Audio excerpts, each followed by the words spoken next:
Rabbi Gettinger took great pride in the fact that his associate was a Kohen. So because of that, it's a little bit of a unique situation here today. We're going to recite Tehillim, after which I will be maspid the Rav, and then I will leave and other Kohanim will also leave, at which point the Aron will be brought into the Beis HaKnesses. I'd like to ask Rabbi Mordechai Besser, the principal of Manhattan Day School and the son of Rabbi Akiva Besser, who was the chazan here at Young Israel for many, many years, was very close with Rabbi Gettinger, to recite the Kapitel Tehillim.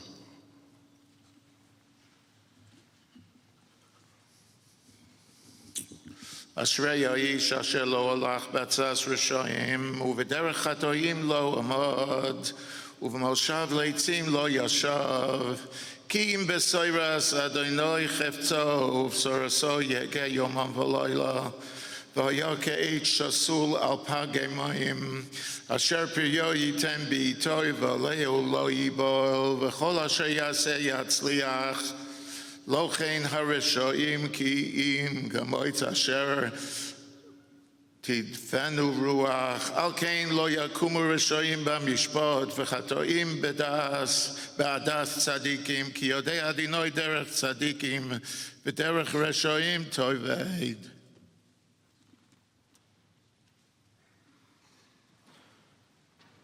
I'd like to invite Rabbi Sheftel Neuberger, who is the head of Yeshivas Ner Yisrael in Baltimore, to recite a Kapitel Tehillim.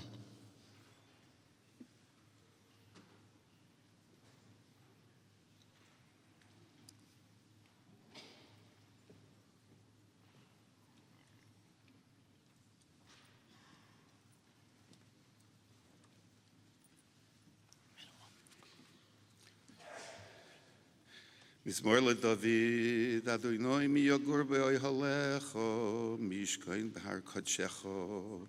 Hoylech tamim u'foyel tzedek v'doiver emes bilvavoy.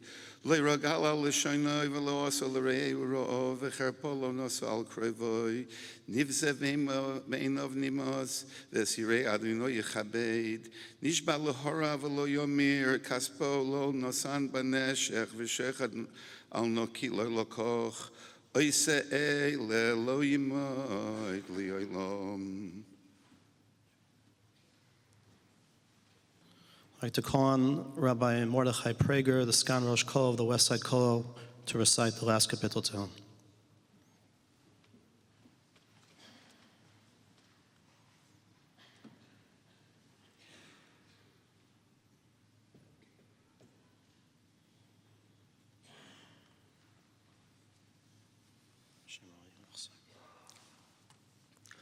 Marla David, Adonai Roi lo yachsar b'noi steshi abitzeni al mei menu chaysin ha'aleni nafshi yishavev yancheni v'magle tzedek l'man shemoi gam ke'elech b'geit salmaves la'ir ra ki atan badi shivtechol mishantecha hemei nachamuni tarech l'fonai shulchan negat tzeirai nishanta v'shem en reishi kaisi ravoya achtai v'chesed yirifuni koyim meichayai v'shafti b'veis Adonai la'irach yamim.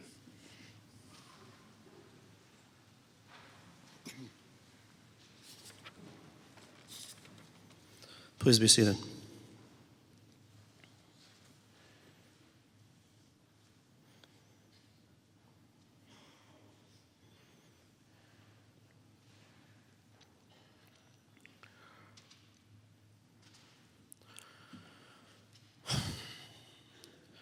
Before I begin, I just want to acknowledge all of the distinguished Rabbanim who are here. It's obviously difficult to acknowledge everybody by name. It's dark, it's hard to see, and also I wouldn't want to leave anybody out, but we acknowledge all of the people who came, all of the Rabbanim from the community. It was really a kavod gadol to see that as soon as the Besor Ra went out, that kimat every institution on the Upper West Side sent out an email with kavod Rabbi Gettinger. It really just shows the tremendous hashpah and feeling that the Upper West Side Kehillah has for such a distinguished and revered Rav that we had in our presence for so many years.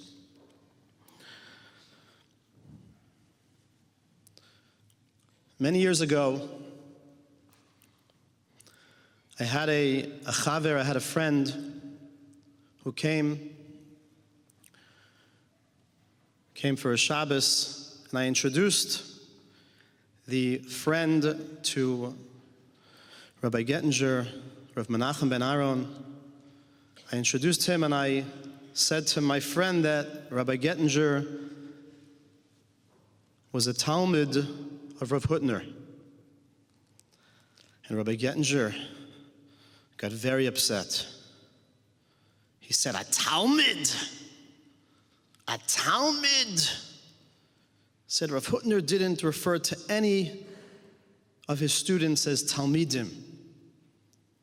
And then he went on to marshal from Rabbi Akiva Eiger. Rabbi Akiva Eiger also didn't refer to any of his students as Talmidim.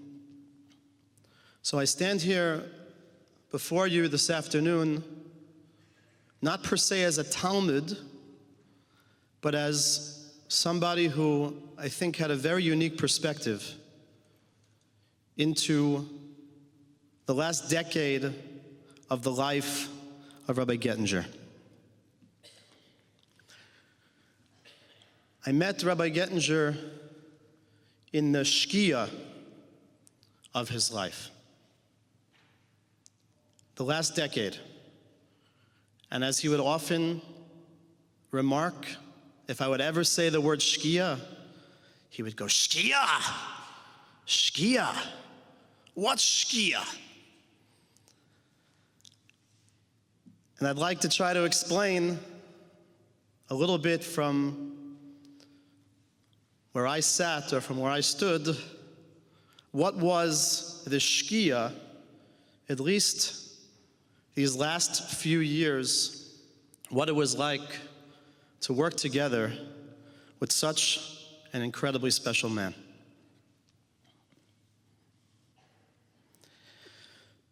Whenever I would mention to anybody that I work with Rabbi Gettinger, the first thing anybody would say would be, he's a very big Talmud Chacham. Kimat, you couldn't mention his name to anybody without hearing the retort that not just he's a Talmud Chacham, but he's a big Talmud Chacham. Big Talmud Chacham. Talmud Chacham was always the term that I heard most often associated with Rabbi Gettinger. And that's why I thought I wanted to structure my remarks this afternoon around what the essence of a Talmud Chacham is, al pi Chazal. I found the following comment from Rabbeinu Bachya in his Kara Kemach, which I thought was very insightful to help glean a bit of insight into the life of the Rav.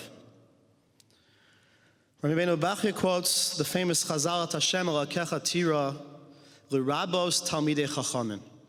It comes to include, fear of God comes to include Torah scholars. Lefi sheyiras talmidei chachamim hi yiras shamayim mamish. Fear and awe, one who has proper reverence for a Torah scholar, it's the proper reverence, it's having reverence for HaKadosh Baruch Hu b'chvodo v'atzmo. Ki mishu zor b'yiras chachamim halo hu yareat Hashem yisbarach be'emes. Somebody who really feared a Torah scholar truly feared Hashem.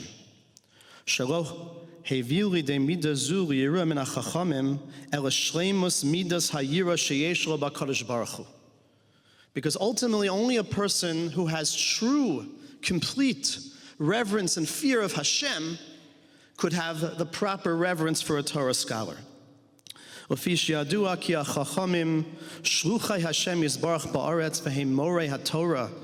are the emissaries of Hashem.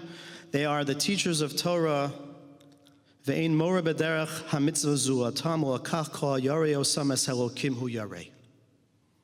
then he concludes, Rabbeinu Bachya v'yadua, ki mechlal ha'yira b'tamnei chachamim u'min ha'geder shela shlo yedaber b'fneihem b'ltiyim notol rishus mehem. The only way you'd be allowed to speak in front of a Torah scholar is if you beseech them for permission, rishus, before you would speak in their presence. For many years, I would get up from this pulpit on Shabbos morning. Rabbi Gettinger would be seated right behind me, right over there, and I would always turn and say, Bershus Harav, because his essence, his aura, was one of kavod Talmidei Chachamim, kavod HaTorah, which was emblematic of his reverence and his fear of HaKadosh Baruch Hu. The first time I met him, when he interviewed me, we had a nice schmooze, we talked in learning, and I had come from Eretz Yisrael. I had forgotten my hat in the taxi, and I was hatless. And at the end of the meeting, he said to me, as I was getting out, he said, where's your hat? Rather sternly. And I had to explain to him that I had left it in the taxi. But that also reflected a tzura, the way that a Rav looks, the way that a Torah scholar carries himself. And in truth, it was pachad pechodim. At the beginning of my tenure here, at the beginning of our relationship, I was very afraid to speak in his presence, to do something wrong, because he was very exacting because of his tremendous yiras shamayim. As we say in Pirkei Avos, Dam malo malo mimcha ulefnei mi ata asid litein din v'cheshbon. Rabbi Gettinger always understood, paramount in his mind, was who he ultimately was going to give an accounting before. He wasn't worried, he wasn't afraid of what Balabatim thought of him, what other people thought of him. He cared about one person's das, and that was the das elyon. There was nothing else that mattered to him. And I'd like to give you a few examples of this. Rabbi Moshe Gettinger shared with me a few years back that he heard that the Lubavitcher Rebbe used to tell people that Rabbi Gettinger was the tone setter on the Upper West Side. He would send people to the West Side knowing that there was a Yid, Rabbi Menachem Gettinger, who was here to toe the line, to make sure that there was a certain aura, yiras shamayim, that he had that presence in a certain aspect of the Upper West Side. I remember being by him with Rabbi Prager many times for Mechiras Chometz, and watching how carefully he did each aspect and facet of the Mechira. And he would say to me, learn this very carefully, watch this very carefully.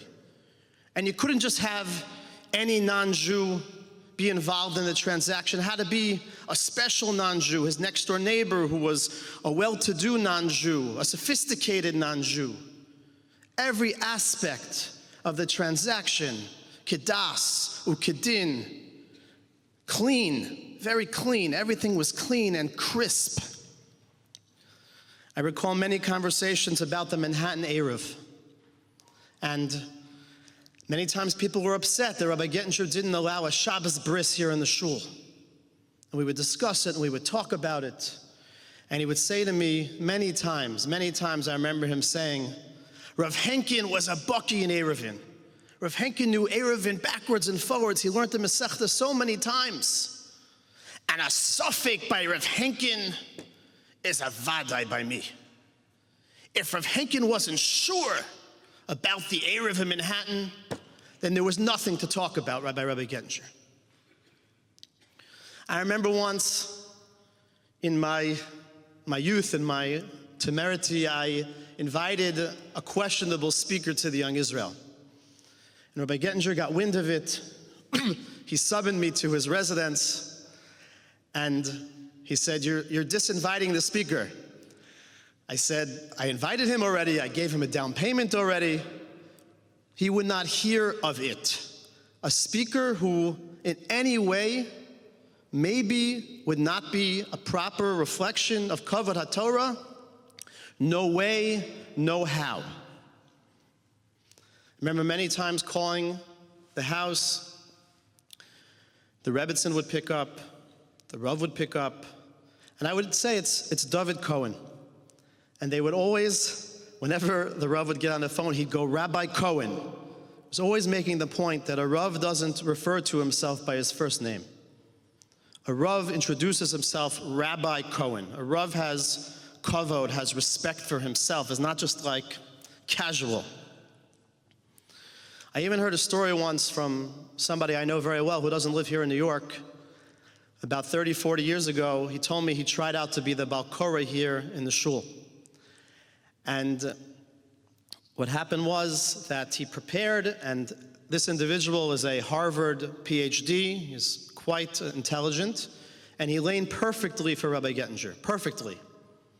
And then Rabbi Gettinger said, start reading the next parsha. But he wasn't prepared the next parsha, he prepared that parsha. And he shared with me that Rabbi Gettinger shared with him that he didn't want him to be the Bal Koreh because he wanted somebody who knew, not someone who had to prepare, somebody who just knew Kol HaTorah smoothly and easily. He wanted that level of dikduk. Again, this was in a tkufa, I'm not saying this was always, but in a certain tkufa of his life, he had that level of requirement of dikduk in terms of the kriya. I think many people in this community in particular misinterpreted what sometimes was deemed as maybe inflexibility or even rigidity when it came to halacha. I think people sometimes even might have been offended. I know there were times when I myself felt a little bit constrained by his perspectives or by his views. But I think it's so important to understand within the framework of this Rabbeinu Bachya that it was always rooted in his Yira Shamayim. At the end of the day, it was about what is he going to answer to HaKadosh Baruch Hu after Me'er V'Esrim Shana. And it didn't matter what people, if they thought they knew better or people felt that maybe he should have seen things otherwise. He had one primary concern, which was Kavod HaTorah, which was reflected, ultimately, which is a reflection of his Yira Shamayim. It struck me last night that the well-known Gemara in Maseches Brachos and Daf Chav Ches Amud Beis about Rabbi Yochanan ben Zakkai, when he was on his deathbed and his Talmidim asked for a bracha, and his bracha was that Halavai, their Mora Shamayim, should be commensurate with their Mora Basar Vadam. And the Talmidim said, that's all you got for us? And he said, Halavai, you should have that madrega. It struck me that by Rabbi Gettinger was the opposite, it was Pum Fakert. That he didn't need to have, that his Mora Shamayim should be commensurate with Mora Basar Vadam. It's the opposite. By him, the first primary thing was Mora Shamayim. Only after the Mora Shamayim came the Mora Basar Vadam. After the Kara Kemach, I went to the Rambam in Hilchos Deos, Perek Hey, where we all know the Rambam there describes in very great detail all of the qualities of the Torah scholar. 13 halachos, an amalgamation of all the places in Chazal that delineate and discuss the traits of the Torah scholar. And the Rambam begins those halachos by saying, Kishem sha'achacham nikar b'chachmaso b'deosav v'hu muvdal bahen mishar ha'am. Just like the scholar is recognizable and discernible through his wisdom, his intellect, and different from everybody else, kach tzarech sheyeh nikar b'ma'asav. Similarly, he must stand out and be distinguishable in terms of his midos, in terms of his actions, in terms of his characteristics. And here I'd like for a moment to accent, to bifurcate this line of Rambam and to accent in Rabbi Gettinger's life both aspects, how he was so recognizable in terms of his scholarship on the one hand, and on the other hand, so recognizable in terms of his actions. I remember once before Pesach, he asked me if I had prepared a Masechta, a siyum for B'chorim, Erev Pesach. Then he nudged me a little bit and he said, my grandson, I think it's Rabbi Yisrael's B'chor, makes a siyum hashas every year, Erev Pesach. That was his way to kind of It's like saying, Rabbi Code, get with the program. You can do a Masechta. It was a nice way to kind of let me know what his hasagas were in learning. Well-known Gemara and Sukkah as well about Rabbi Yochanan ben Zakkai. Just struck me the language. Shohiniach Mikro, Mishnah Gemara, Halachos V'Agados, Dikduktei Torah, Dikduktei Sofrim, Kalam V'Chamurim, Gzera Shavos, Tkufos, Gematrios, astronomical cycles, right? In terms of the ability to calculate the locations of the sun and the moon. Those of us who knew Rabbi Gettinger well knew how much he appreciated astrology. He had a telescope in his living room. I remember him taking my son, Meir Simcha, who he loved very much. He used to call him Meir Simcha. He loved the name Meir Simcha. And he took Meir Simcha to the telescope and he showed him how to look through the telescope out over Riverside Drive. His knowledge was so vast. It wasn't just the entire corpus of Torah, which was well known. It was pointed out to me by a neighbor that the neighbor was standing in the hallway in the lobby with his golf clubs. And rather than just Rabbi Gettinger saying, have a nice time, he began to ask him, what's that club for? What's that club for? What does the 5-iron do? What does the 9-iron do? This was an individual who there wasn't a facet of wisdom or knowledge in the world that didn't intrigue or interest him. Everything interests him. Everything he wanted to understand. Sometimes in a drasha, I'd mention something that was a little bit too contemporary, and I was told that at the Shabbos table he would ask, what was Rabbi Cohn talking about there? Explain to me what he meant by that. There was nothing that got by him. The Rambam in Hilchos Deos also mentions the way the Talmud Chacham walks, the way he eats, the way he dresses, the way he deals with his wife. And here I just think it's important to note how devoted the Rav was to his Rebbetzin. Zelo Yuhuman, something that every one of us can learn from, something that is truly unbelievable. Unbelievable dedication. Early in my tenure, I once asked him a shaila about dishwasher on Shabbos, putting dishes in while it's still Shabbos, hachana, other issues. And he went right past the question. He just said, Rabbi Cohn, get your wife appropriate help. That was his retort. Make sure your wife has the help that she needs. And he wasn't just saying this. This was the way he lived his life.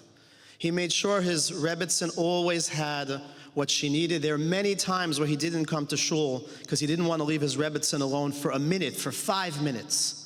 That was how devoted and dedicated he was. The Rambam also says, there are other speakers, so I really want to wrap up. The Rambam also says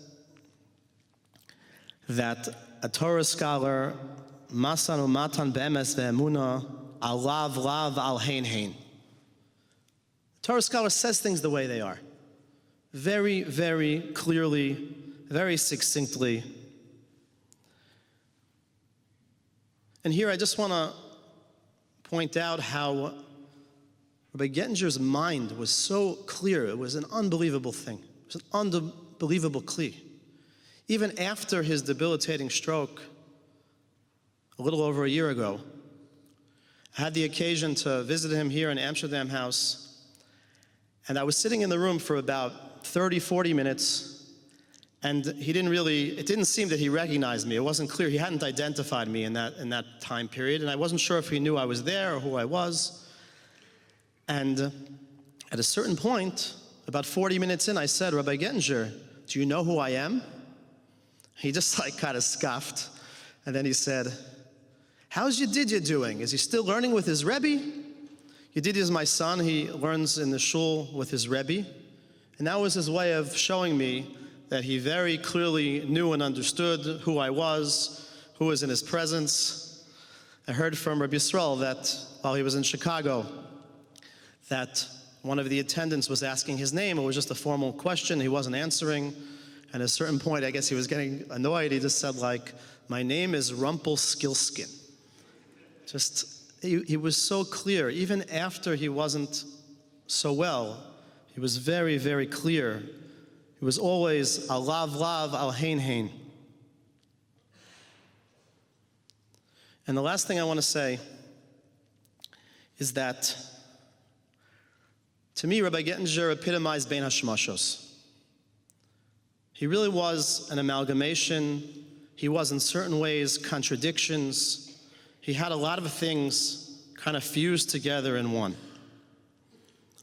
He was a genius, but yet he was very deliberate. He was a Talmud Chacham par excellence, but he was the Ish HaTfilah. He was from the previous generation, but he was incredibly technologically savvy. He was incredibly warm and incredibly fierce. One persona in the Beis HaKnesses, another persona outside the shul and in his home. And I truly felt incredible warmth from him as our relationship progressed, as the years progressed. It was incredible, just incredible to get hugs from him. I even once got a kiss from him on the cheek. It was truly something to see how he began to melt and how we really became very, very close. He became more like a Zayda to me than like a Rav who was watching over me.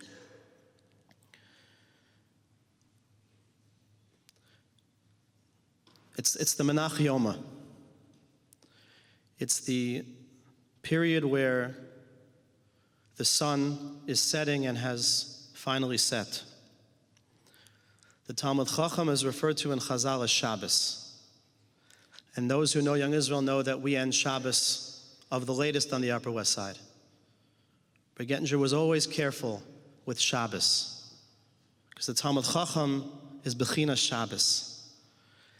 And we all held on to Shabbos. The last 16 months or so, we held on, we davened, we hoped as Shabbos ebbed away, as the Bein Hashmashos was turning, as Shkia was turning into Tseis, into nightfall. We hoped that it wouldn't be. But now our Rav transitions into Yom Shekulo Shabbos, and we are left to perpetuate his very, very rich legacy. I'd like to ask Mechila from the Rav for all the times that I was disrespectful, particularly in my earlier years. There definitely were times when I said things I shouldn't have. There definitely were times when I expressed frustration. And the more I grow into this position, the more I understand Rabbi Gettinger. The more each day I feel like I understand him better and better. And I understand the loneliness that a Rav sometimes feels. And I see things very, very differently. Tehei nishmaso tzura b'tzura chaim. At this point, our chairman of the board, Mr. Fine, is going to take over being MC. And I would ask all Kohanim to exit the building, at which point, after all Kohanim exit, the Aron will be brought into the Beis HaKnesses.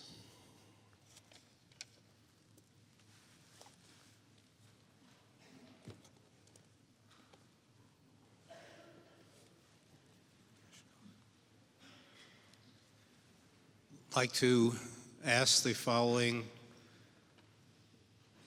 dear Talmidim and friends of the Rav to serve as pallbearers and to exit the building to bring in the Aron. Felix Solomon, Martin Balsam,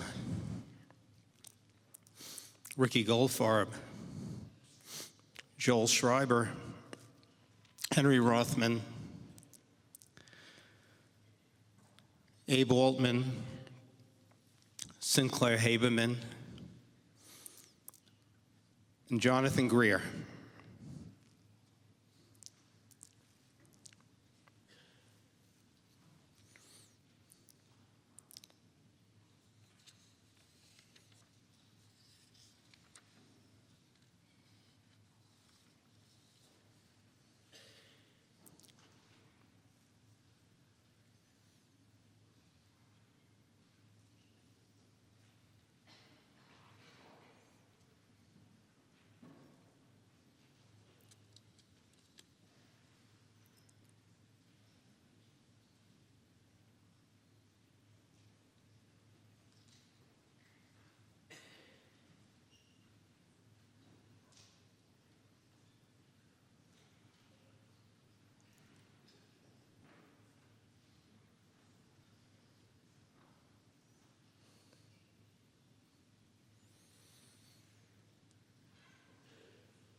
I'd like to recognize the presence of Rav Aram Schechter, the Rosh Yeshiva of Yeshiva Chaim Berlin.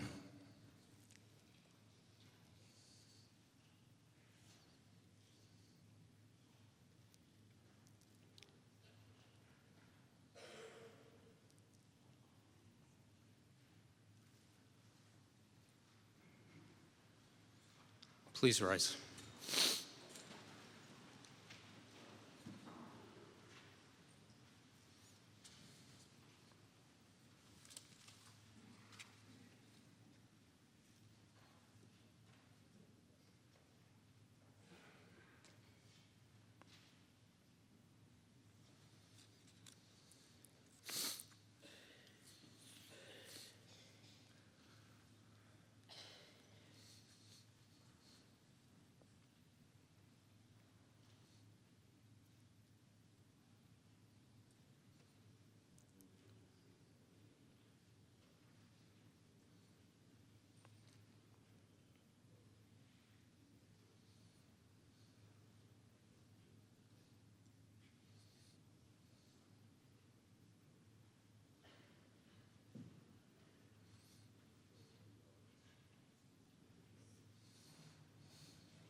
We're going to need to clear this area.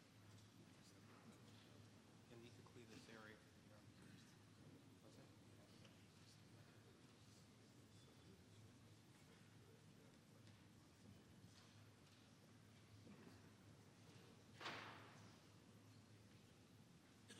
Please clear the area. Be careful. This way, this way, this way.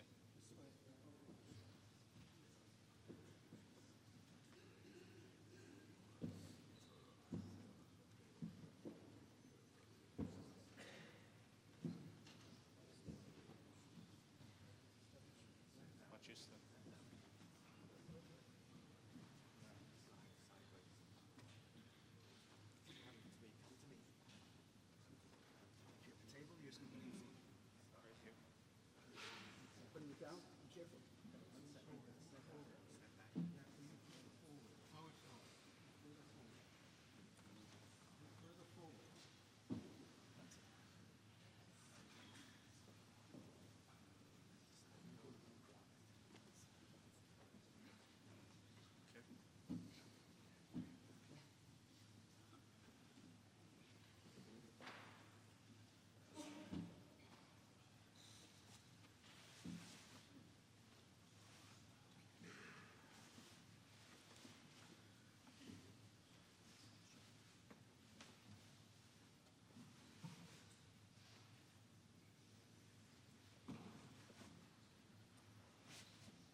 Please be seated.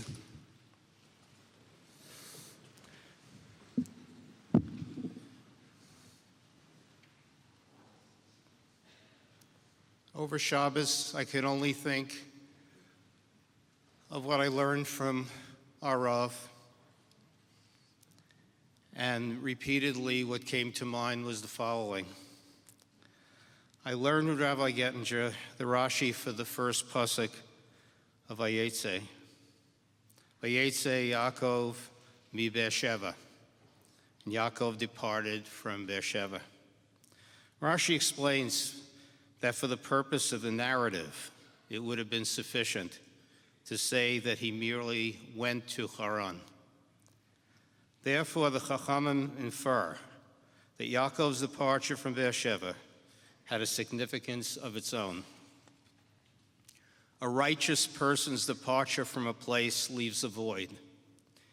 As long as he lives in a city, he constitutes its glory, its splendor, and its beauty. When he departs, its glory, splendor, and beauty departs with him. For decades, the Upper West Side has been one of the crossroads for the Jewish world. A primary reason has been that for over 60 years, our community has been blessed with the glory, splendor, and beauty of Rabbi Gettinger. Oh, Rabbi, our Rabbi, you spread Torah these many decades and impacted our lives immeasurably. The lives of Baal Tshuva, the whole spectrum to the highest level Talmidei Chachamim. You influenced us in our ways in Torah, and even as much or maybe more so, gave to us from the depths of your caring heart. Rabbi Gettinger was a Rav who would not compromise on the halachic standards which he established for his congregation.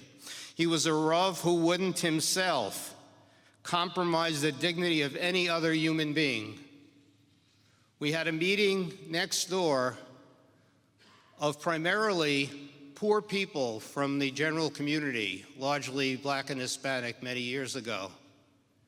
He walked in without preparation to address them, and he addressed them with words that touched everybody's heart, that really extended across culture.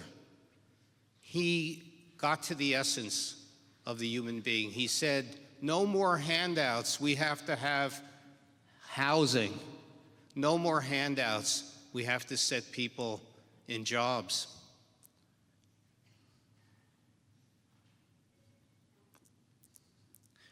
We who were blessed to benefit from his spiritual leadership, his teaching, and his friendship feel a very deep void.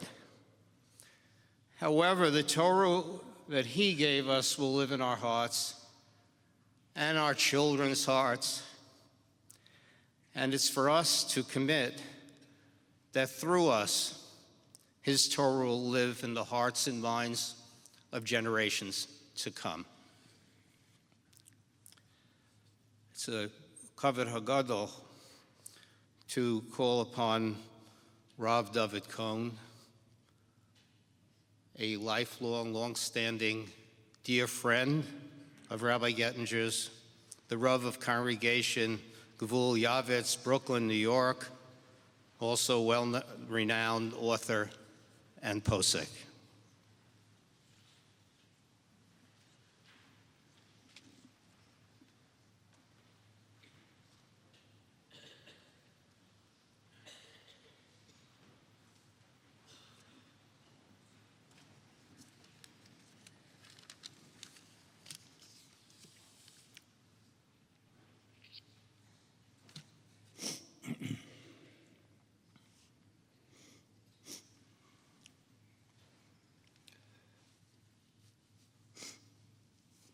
I'd like to tell you about my credentials, why I am a maspid today.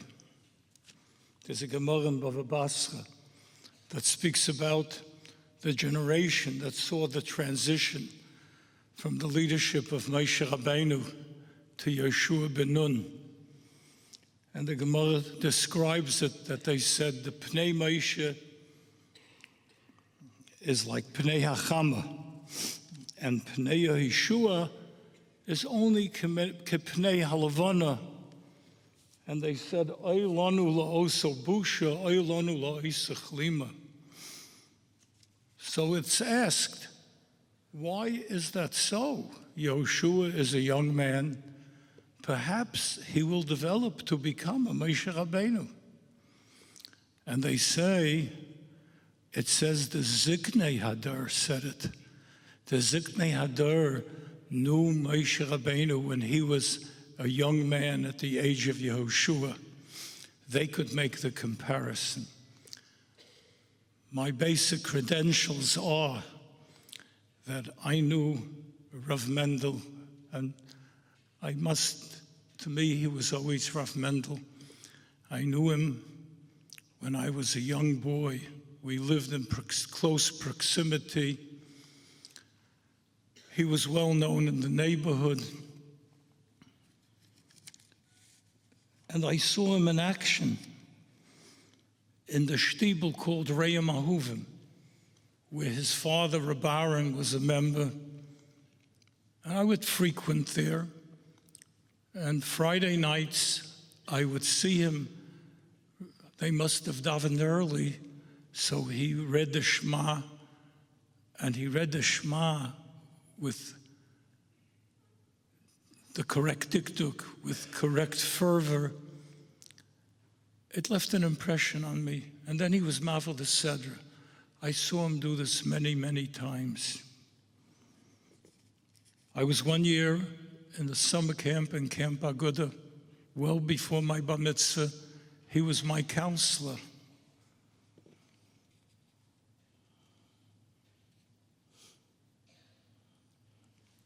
I remember it was said in the Beis Medrash when they learned Masechta Yevamis. Everyone knows what a difficult Masechta it is. The Zohar HaKadosh considers it one of the 3 very difficult Masechtas. And while everyone was more or less in the 3rd parak, Reb Mendel, together with his Chavrus, Reb Eliezer Rabinowitz, went through the Masechta, Gemara, Rashi, and Tosfos 6 times.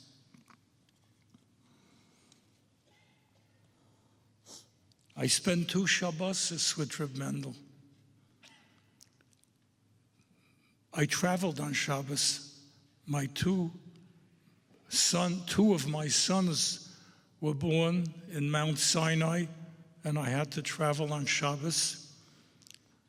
And I remember my second son was born Shabbos HaGadol. So I had the indescribable pleasure of listening to his Shabbos HaGadol drasha, which was so original.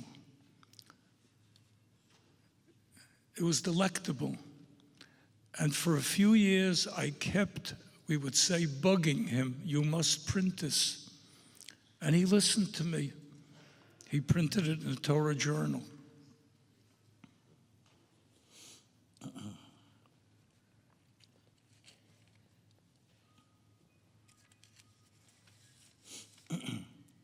They say about Rav Simcha Zisel of Kelm, who spent a great deal of time learning Mussar. The time he learned Mussar, he didn't learn halacha. And they asked Rabbi Yisrael Salanta, why is he doing this? He could be a much greater Gadol b'Torah if he spent his time in, how we would put it, in learning. So Rabbi Yisrael says it's a Gemara. The Gemara in Bracha says you have to make a bracha on the mufchar. So if there are 2 pieces of bread, you make a bracha on the larger piece of bread. The larger it is, it's considered more mufchar. However, if there is a sholem, shleimus takes precedence over godless. That's why my Simcha Zisel learns Mussar, because shleimus takes precedence over godless. I say with deep sincerity that the Nifter Reb Mendel was one of the great human beings of our generation, because he combined godless with shleimus. The Rambam in his Hakdama for Perush HaMishnayos writes, Hinei nizbaer mikol ha'akdomas ha'ela shetachlis ba'olamenu ze hakoil asher boi hu ish melumed ba'al midos tovos v'chasher niknu lemi shehu me'amin ha'anushi hamada v'hamasa, to combine a developed seichel with developed midos. And that's what Reb Mendel was. Mothers would chastise their children. Why can't you be like Mendel Gettinger? That's the kind of reputation. He became a symbol.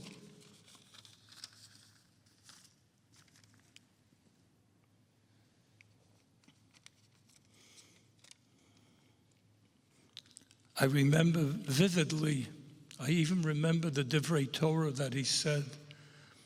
He became a chassan of the Beis Harav.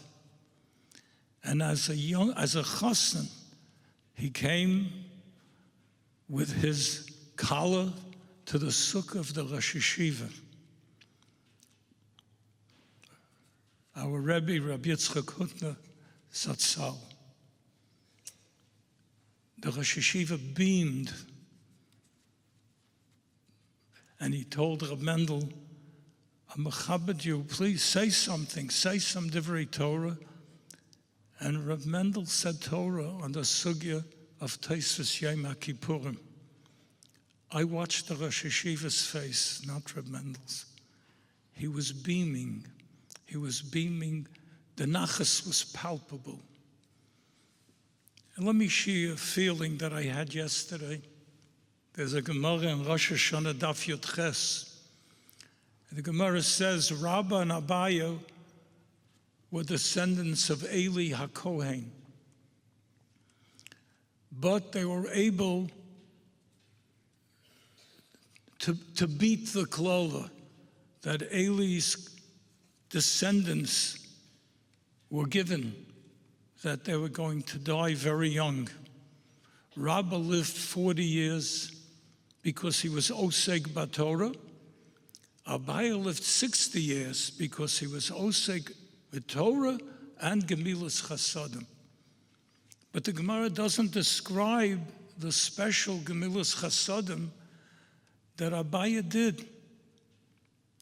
And somehow I had a feeling yesterday, maybe what the Gemara is referring to is the Gemara in the Nedarim Daf Mem Aleph. The Gemara says that Rav Yosef became blind, and as a result, he forgot all that he learned. And Abaye, his disciple, spent many, many years that whenever Rabbi Yosef would say, that's strange, so Abaye would say, Rebbe, you taught it to us. And this is what you said. It was concerning this and this Mishnah. And he brought back the Torah that Rav Yosef forgot. He brought it back to him. That's a Torah's chesed that's par excellence. Perhaps the Gemara refers to this great chesed that Abaye did with his Rebbe, Rav Yosef. Then another thought occurred to me. There's a Tshuvas Hagoyim where it is described that Rav, the Rebbe of Rav Yosef, did 10 specific things of Chasidus. Very careful with Bosash and Asalim and Ayin. And one of the things that he did, he was not Nenem Asudus Harishus. One of the things was that he didn't look outside of his Dalet Amos. The Gemara says that the disciples of Rav couldn't take on all 10 things. After Rav was passed away, there were different individuals and groups that took on the Chassidus. And Rav Yosef and Rav Sheshes took on the Chassidus of not looking outside of the Dalet Amos. but they saw they couldn't do it. I can't explain this because a person is not allowed to harm himself, but the Gemara says because of the fact that they took it on themselves, not the Gemara says, the Yeshiva Chaim says, that they went into a dark cavern and left it when it was midday, and they blinded themselves. So in order to give kavod to their Rebbe, to show his chassidus, that his chassidus should live on, I felt Rav Yosef was zeicha that Abaye gave him this great kavod, that he was attached to him to bring back the learning to the Rebbe. And I still see the shine on the face of our Rebbe Zatzal, the nachas that he had from his Talmud Rav Mendel. And I assure you, everyone who is a Rebbe of Rav Mendel had nachas from him. So we have to gezagen sich with Rav Mendel. And there's no doubt that the neshamas that he gave nachas to will be makabel ponav. The Rebbes, the Talmidim, the people, the multitudes of the people that he inspired to go b'derech haTorah v'ayira. We should be zeicha to the pasuk, Bilam avos lanetzach u'mocha Hashem Elokim dimim meyal kol ponim.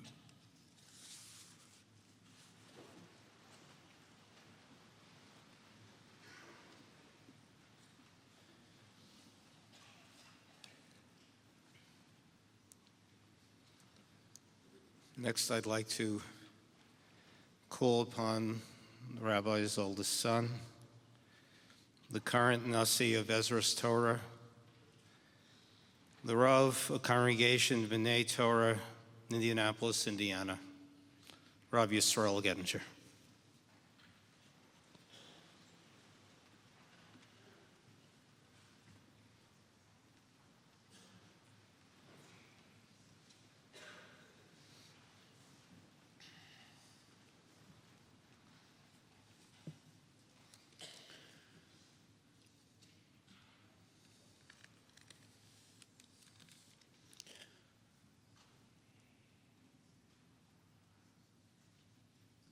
The Sefer HaChinuch is well known for its listing the 613 mitzvahs. Everyone is in agreement, based on a Gemara Masechta Makos, that there are 613. There is disputes, however, about how to count them. It is interesting to take note of the one that is taken from Parshas Bo, what we're going to read soon in Parshas HaChodesh, where the chinuch actually has what we might have thought were two mitzvahs, but one is included in the other. The mitzvah of HaChodesh Hazeh Lochem Rosh Chodashim, the mitzvah that was given to Klal Yisrael just before they left Mitzrayim, where in fact Klal Yisrael was commanded to institute and to set up a Jewish calendar. This calendar begins with the first day of Nisan, as the pasuk says, HaChodesh Hazeh Lochem Rosh Chodashim. But we know that there's a difference between the lunar year and the solar year, a difference of approximately 11 and a quarter days.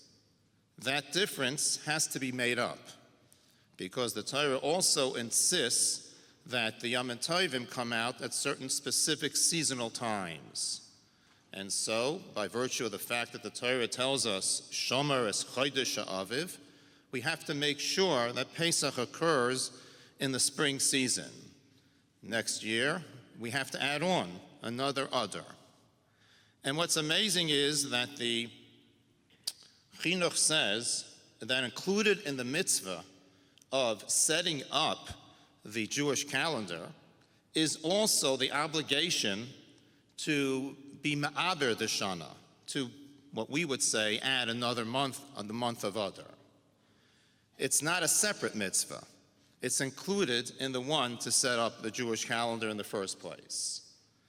And I think it behooves us to reflect upon that, and indeed perhaps gain a particular hashkafa. Why is it that way? That the Torah has to arrange it in such a way that you have the lunar calendar, and then it's incumbent upon a Beis Din, ideally, to meet in the month of Adar to see whether or not Pesach is going to occur in the next month during the spring season. And if not, to add a month.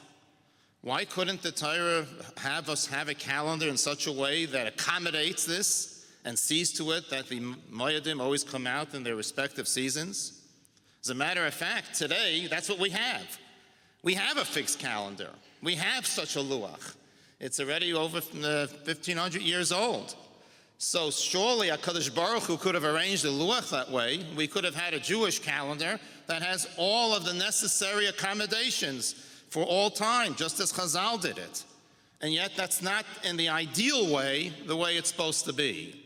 You have the luach, you have the Jewish calendar, and then you have an obligation to make this adjustment. And it's included in your obligation to have, according to the chinuch, the obligation to set up the Jewish calendar.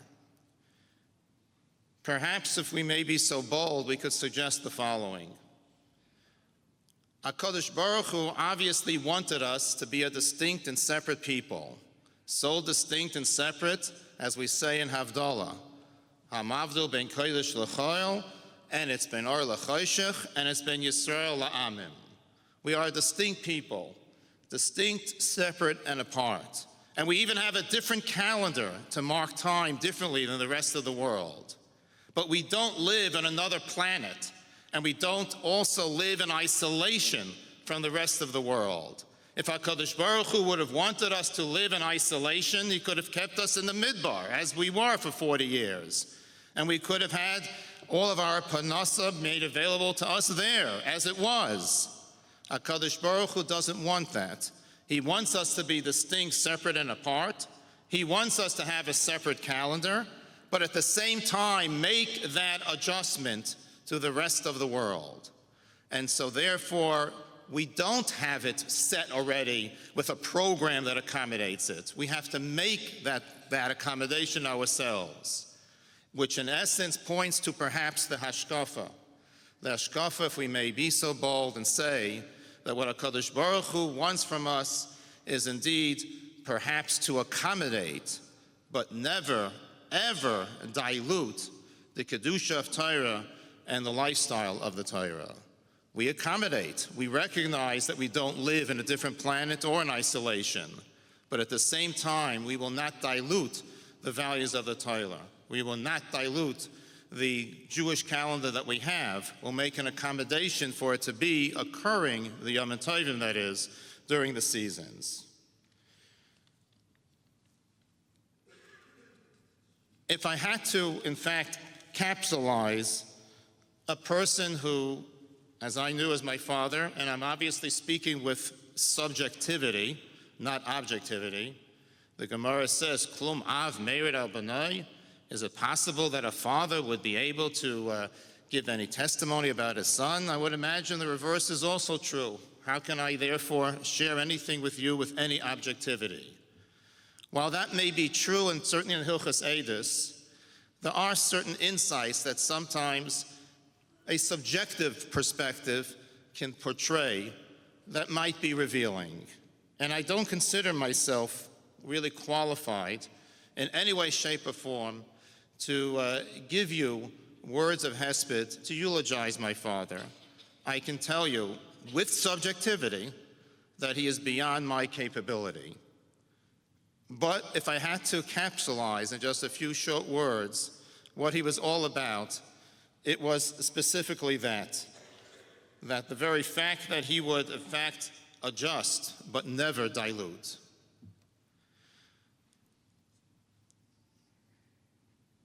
There are very few, and I'm therefore very grateful to the presence of both Rav Cohen Shlita and the Rosh Yeshiva of Yeshiva Chaim Berlin, who are Rav Shechter Shlita, who are here.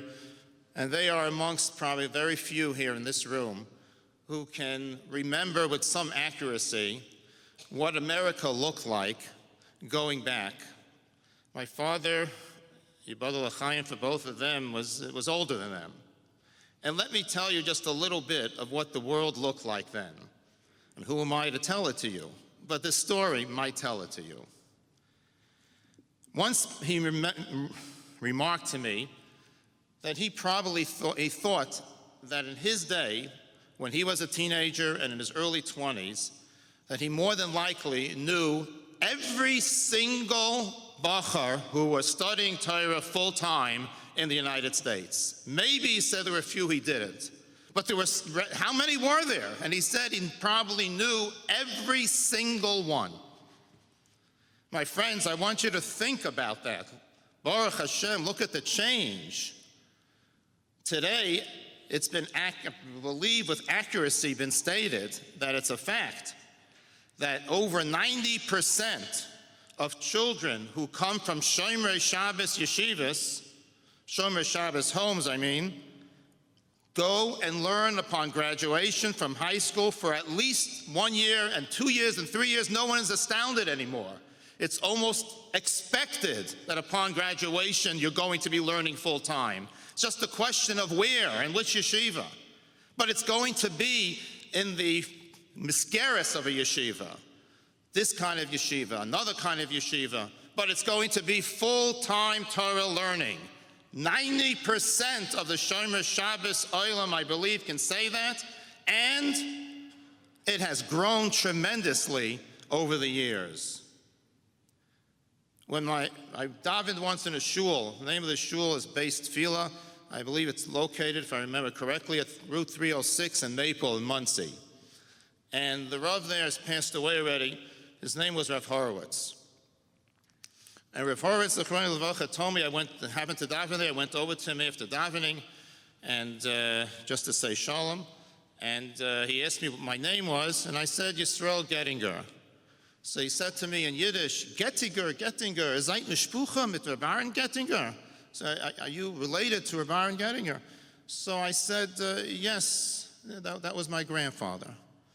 But I had never heard that this particular Rav had any connection whatsoever with my family. I would have thought that surely if he knew my grandfather over the years, and this story probably took place in the either very late 1970s, maybe very early 1980s, and I just had never heard of any connection. So I said to him, the Rav had gekent mein Zayda? So he said, no, he didn't really know him. But he, Nebuch, was someone who had suffered terribly during the Second World War, and in fact had gone through concentration camps and lost his family, and came as I think he told me he was 19, I don't remember precisely, he came as a relatively young man to the United States. And either was late 1945 or early 1946, and he came to Brooklyn, and he went to the shtibel that David Cohen mentioned earlier, the Raya Mehuvim shtibel, was pronounced Raya Mehivim, and it was the first mincha that he davened in America, so he remembers it. And they were showing him around the shtibel. And while they were showing him around the shtibel, somebody from a distance said to him, oh, you see that man over there at the other end of the shtibel? He's the gabbai of the shtibel. His name is Rabbi Gettinger. And then he added, Und hat a Sohn, was lernt a ganze Tag. He has a son who's learning all day. Today, if you'd say that, you'd say it's like saying he has a mezuzah on his door. So he has a son who learns all day, so what's the chiddush? But in 1945, it was a very, very big chiddush. My father graduated high school from Yeshiva Chaim Berlin, I believe in 1940 or 41. At the urging of Rav Hutner, Zechariah Levracha, he turned down more than one very prestigious scholarship, and indeed learned full-time. I believe he finished Shas before he was married, but it was all done at a time when it wasn't popular, when it wasn't accepted, when it wasn't doing something that everybody was doing, when it wasn't following the crowd and being part of the olam. It didn't have that kind of respect, but he did it. In many ways, I think it was because of his own personality that he cultivated, but he always cultivated it through the prism of Torah. His hashkafa in seeing things, whether they were world events or anything, was always through the perspective and the binoculars of the spirituality that the Torah teaches us.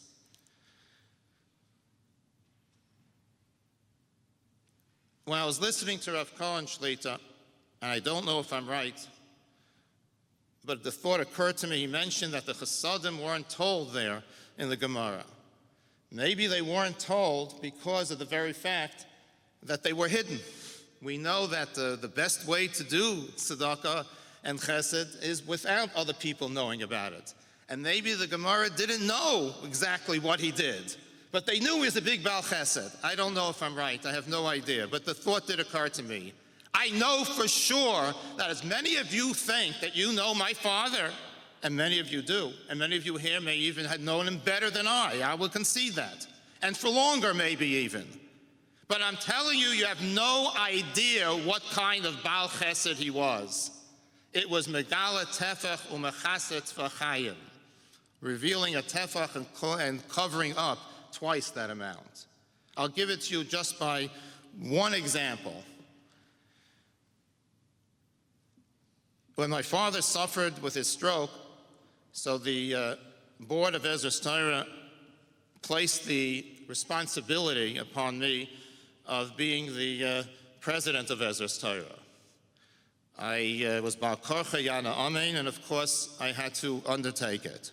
My father wasn't in a position to be handling the affairs of Ezras Torah anymore. And I became more intimately familiar. And it's not like I didn't know what Ezras Torah was all about. My grandfather, Rav Yitzchak Hutner, had been the president of Ezras Torah. And I was the shikingel, the delivery boy for many, many acts at tzedakah to many great Talmudic Chachamim in Eretz Yisrael at the tzivoy of my grandfather. So I was very well aware of, I thought, of things that went on in Ezras Torah. And I can tell you that I found out something that I was astounded that I don't think the people in Ezras Torah knew. Very few did, for sure, and I didn't know about it. It was before Sukkot, and generally speaking, Ezras Torah distributes funds the whole year, but especially before Yom Tovim, specifically Sukkot and Pesach. And they didn't have enough money to meet all of the requests that they have. And there's well over 3,000 families on the list of Nitzrachim in Eretz Yisrael. And the money means a lot to them. It makes a difference if they can have chicken on Yontif or not. I'm not exaggerating.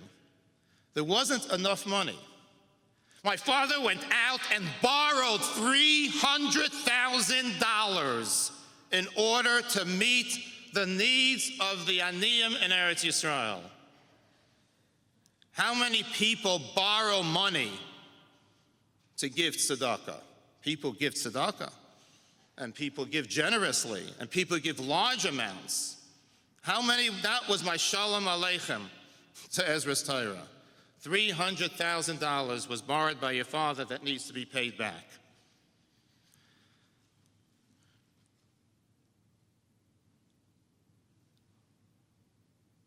On very rare occasions, he would share with me something in his own life that he felt was a guiding principle. One of them was that he had gone to Rav Henkin, Zechronei Livracha, and he considered Rav Henkin, along with Rav Hutner, Zechronei Livracha, and my grandfather, Zechronei Livracha, to be his primary rabbeim.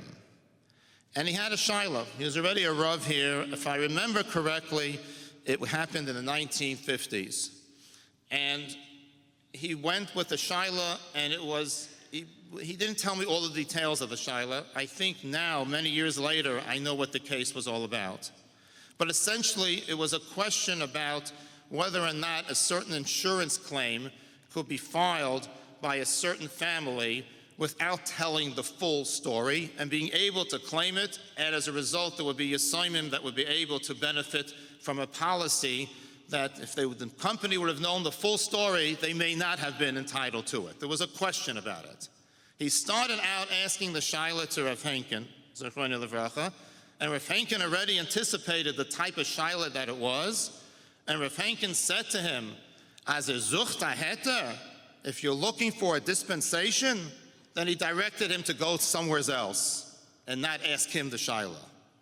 And my father said to him, to me, that was a guiding principle for him about how to be ethical and in terms of hashkafa of Torah. And he didn't go to the other person.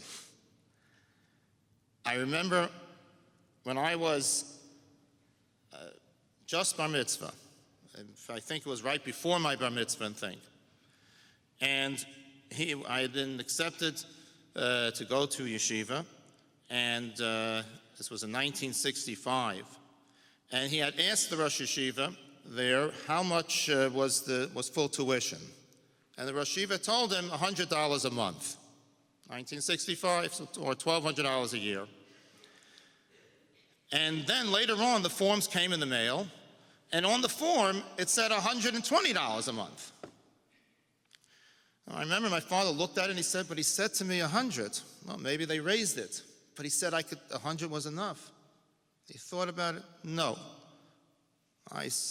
In my own mind, I said I was going to pay full tuition, and the $20 a month more at that time meant a lot to him, and so he paid the $120.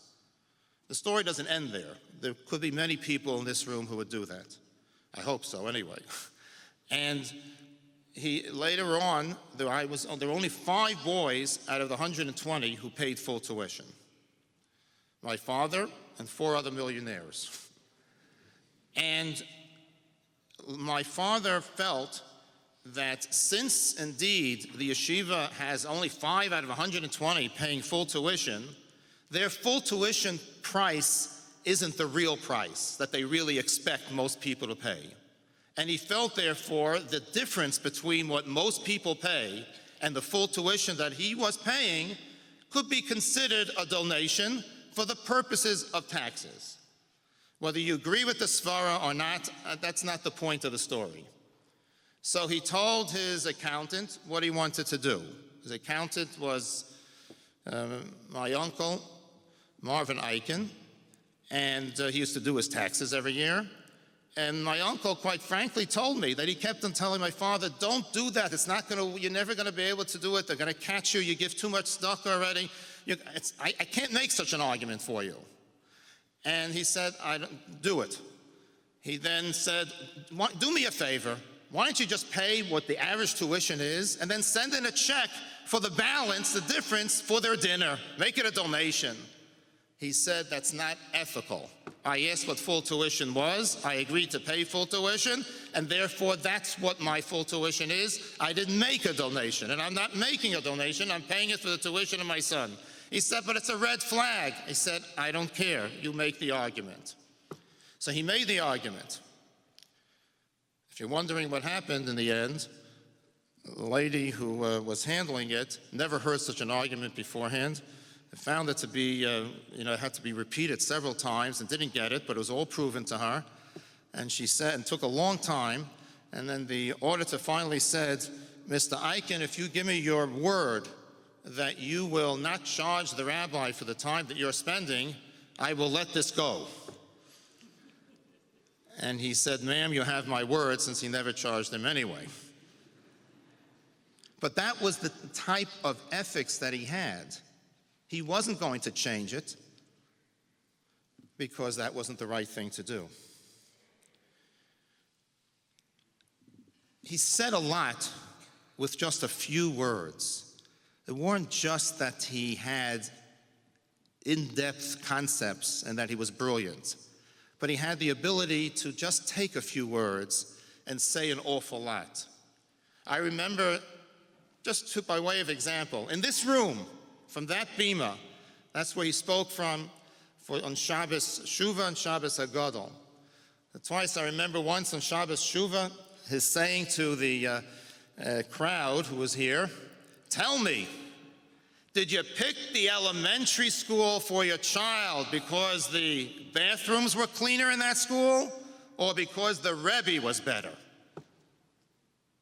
I remember another time He described, it was right after Rav Hutner Zechron Levracha was taken into captivity.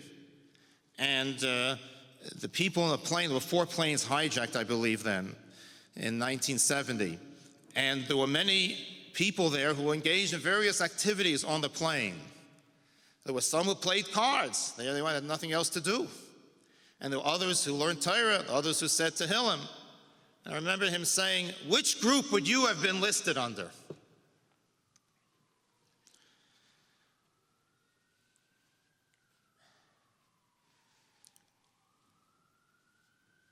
His knowledge, not just in Torah, but lahavdil elef avdolas, in secular knowledge, was phenomenal. He was extremely familiar and educated and sophisticated in science and mathematics, in astronomy, in engineering, in music. A person who had a vast amount of knowledge about the world, but always saw that world through the prism of Torah. What do you see in that world? What do you see it as a reflection of a Torah value or of the world that HaKadosh Baruch Hu created? The only field that I thought he didn't have, you might say, outstanding knowledge in was sports and entertainment. And I believe it's because he considered them to be just a frivolity that does not need to be engaged in.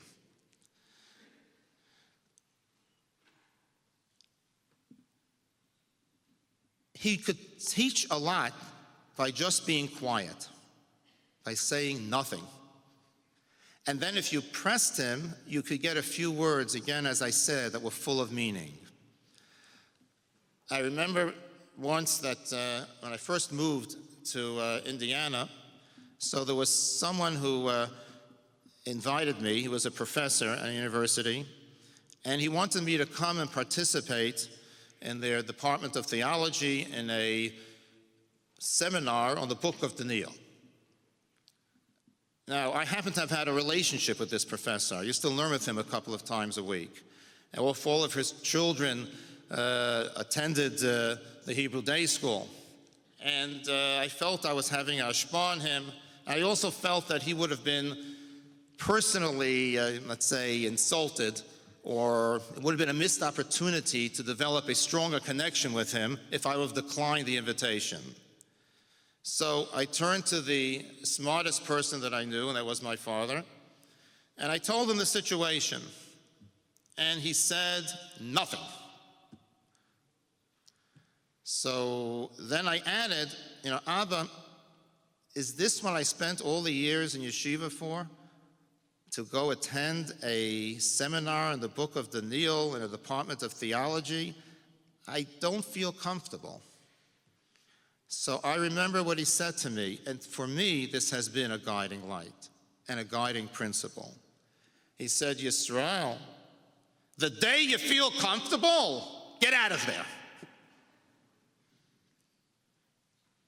It's one thing to be extremely conversant and find yourself well connected and even educated, but to feel comfortable, a Jew should not feel comfortable when he needs even to be in those circles. He was an outstanding judge of human nature. He could tell by listening to people, by their questions, what they were really asking. He could understand people's nature, I think, sometimes better than their own. He had, just by way of example, an uncanny ability in being able to predict, I believe with 100% accuracy, whether or not somebody who, Rahman al-Islam, had lost his wife would remarry again. And the way he predicted it was exactly the way it was. He had a greatness about him, and very often great people are appreciated by other great people, and even by not so great people, but at least by people who would be, in the case of Torah, Talmidei Chachamim.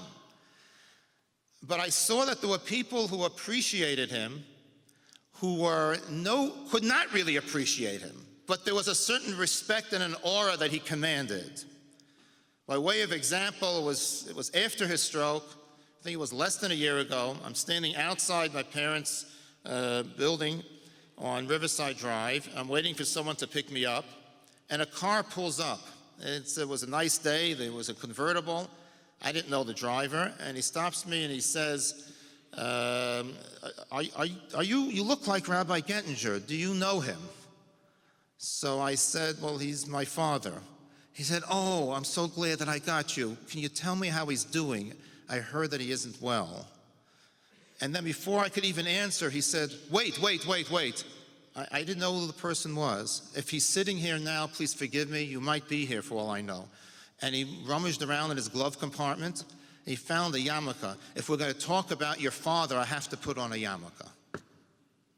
A man that doesn't wear a yarmulke, I don't think, has the capability of appreciating the Torah scholarship that my father had. I'm pretty certain not. But this man wouldn't talk about him without putting on a yarmulke.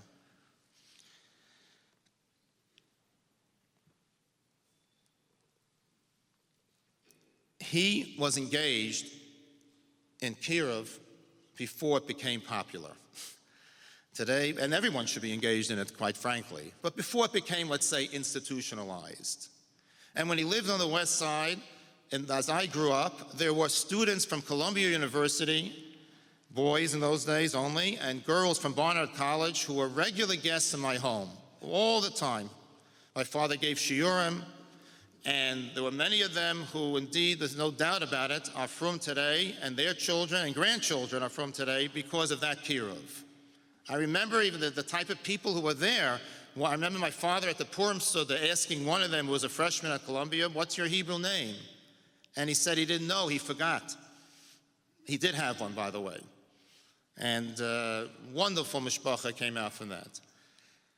But the kinship that he felt to all of his Talmidim and to all of the people that he was associated with was a kinship literally that he felt their pain and enjoyed their joy. One of the very few times that I saw him cry, it was very rare, and I don't know if he cried or not, but I didn't see it. But I remember one time his crying while he was tearing kriya with a sister, Tibad al-Chaim. They both had another sister who had passed away, so I remember then. And I remember one other time when he heard about one of his Talmidim that had become frum and was an outstanding Jew, and then unfortunately and tragically was no longer being Shomer Shabbos. I remember when he heard that news, I remember his crying.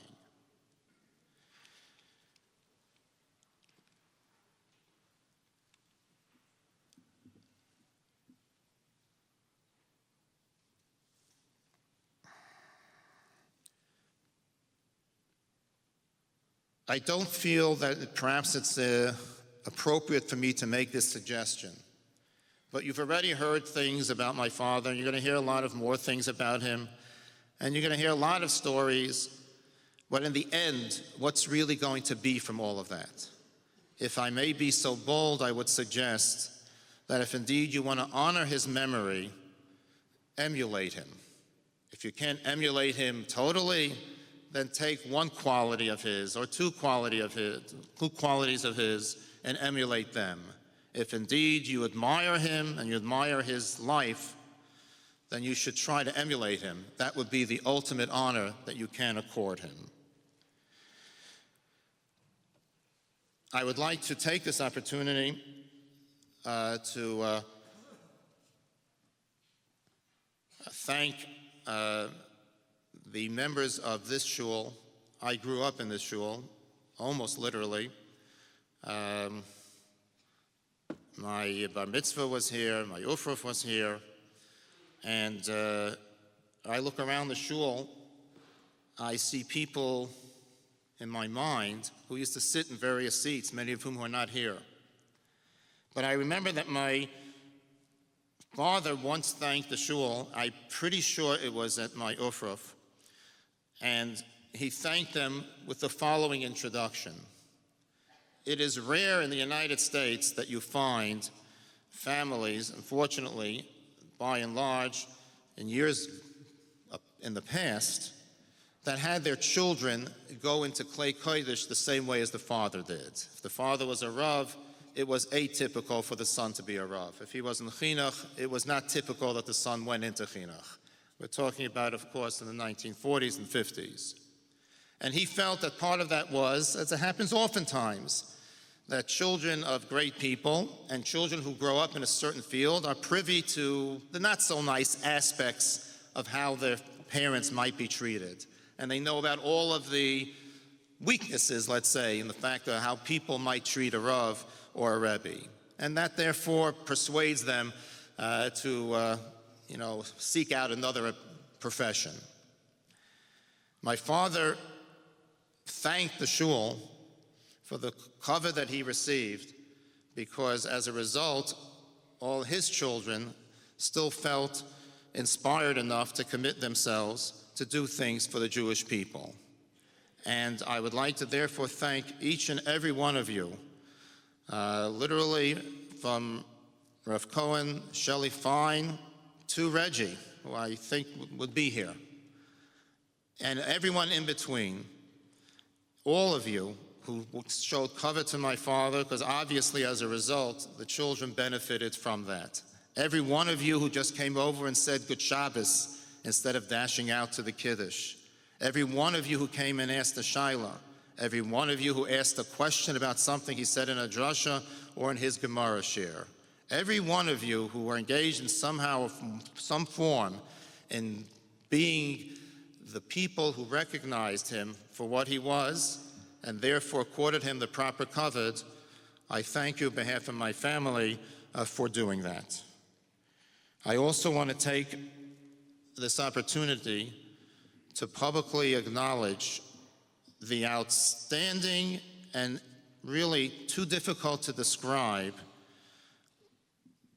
acts of chesed that my brother-in-law, Dr. Ungar, and my sister, Mrs. Ungar, undertook during the illness of my father. They are paradigms of virtue in terms of how they treated him. There are no words to describe the fantastic care that they accorded him, and therefore I want everyone to know, and I'm certainly publicly thanking them for all of that. And finally, I'd like to say, Abba, I was extremely proud that you were my father. Always very proud that you were my father. I don't believe there was ever a moment that I ever felt any time whatsoever that I didn't have that pride. I hope and pray that you are proud to have me as a son.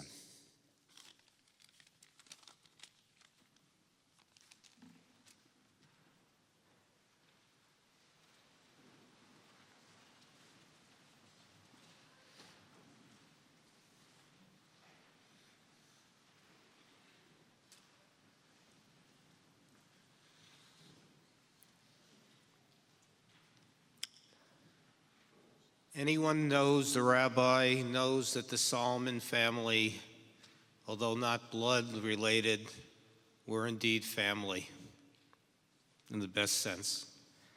And we're fortunate today to have with us to address us Rav Yisrael Solomon, Rochel in Staten Island, and someone who grew up in the Gettinger home and in the shul.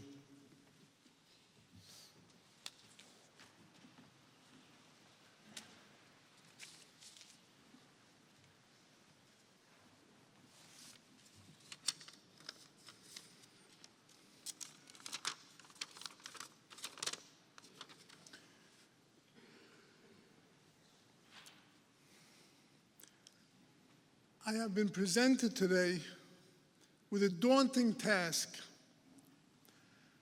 I've been given 6 minutes in which to capsulize a relationship that spanned over the course of over half a century. I've been given 6 minutes to do justice to a person that has had a major impact upon my life. I've been given 6 minutes to be maspid, the person that taught me my first Blat Gemara, and continue to supervise my growth in Torah until I was ready to go to Eretz Yisrael. He opened the doors for me to Yeshivas Bar Yankiv, and afterwards to Yeshivas Brisk. I have been given 6 minutes to try and appreciate the person that aroused me, inspired me to dedicate my life to Limud HaTorah, Habotzas HaTorah, and Zikuy HaRabim. Is it humanly possible to do that in 6 minutes? It's impossible. It's impossible because Shali Shaloi, whatever I have is his. So all I can do is try and focus on one point. How is it that he was able to have such a major impact on my life? What were the methods he used? The techniques? Maybe we can learn something. I'm sorry to tell you, I don't think we could learn anything because he had no methods, there were no techniques. How did he do it? There were 2 ingredients to his success. Number 1, by being who he was, and number 2, by allowing me to spend time in his presence and appreciate to whatever extent I was able to. That's the secret. And this has a makor in Chazal. The Gemara in Yoma says, on the pasuk, "V'ahavta es Hashem Elokecha," it's not sufficient in order to be mekayim v'ahavta. It's not sufficient to love HaKadosh Baruch Hu, but one has to make HaKadosh Baruch Hu beloved by other people as well. And how does one accomplish that? The Gemara says, the obligation is Sheyeh Shem Shamayim Misahev Al Yodcha. How?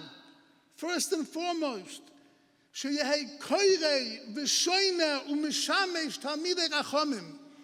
A person has to become a genuine Torah scholar. And then V'Yehei Masoy U'Matonoi Be'emunah V'Dibroi Benachas Im Abriyos. A person has to deal honestly, sincerely, and be soft-spoken. And what will be the result of that? What will people say about him? Ashrei Oviv Shalimdoi Torah, Ashrei Rabbi Shalimdoi Torah. Fortunate is his father who taught him Torah. Fortunate is his Rebbe who taught him Torah.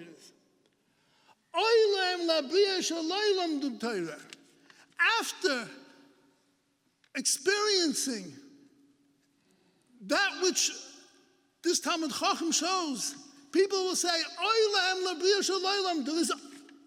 one has to learn Torah. It's impossible without it.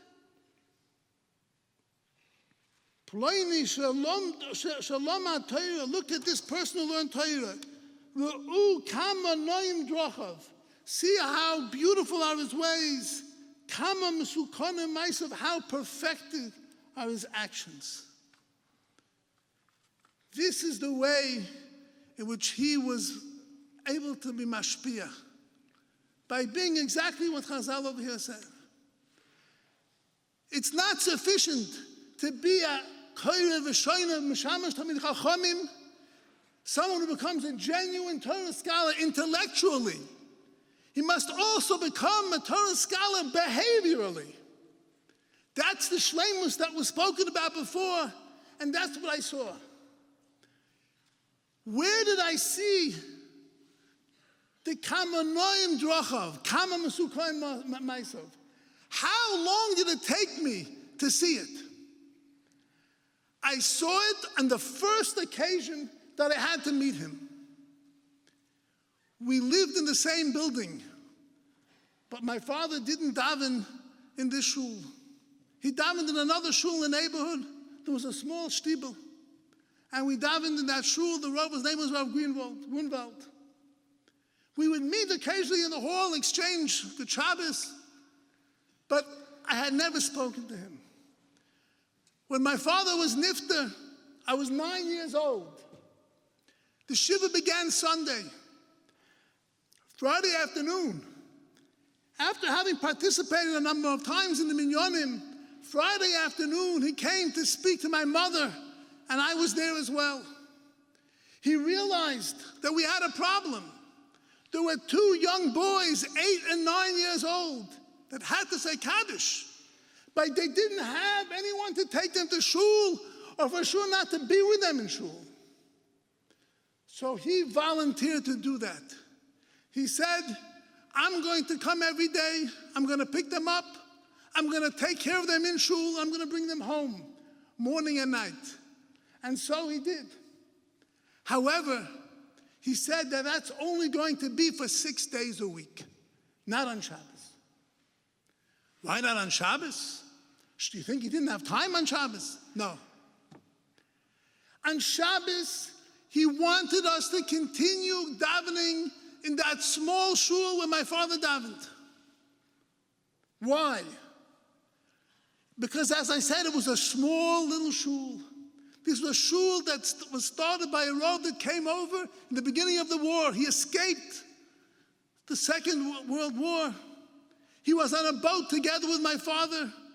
And when he came to this neighborhood, he wanted to start a minyan. And my father joined his minyan. On a Shabbos, there were maybe 15 people, maximum 20 people. There was only one other family with young children. And Rabbi Gettinger didn't want that we should leave that shul. Why?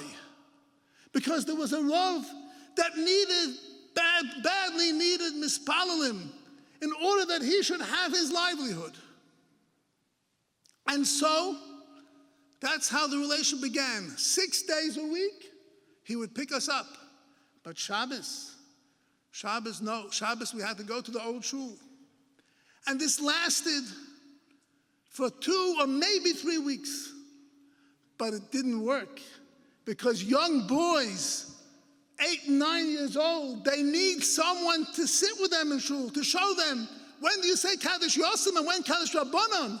When do we say this and when do we skip that?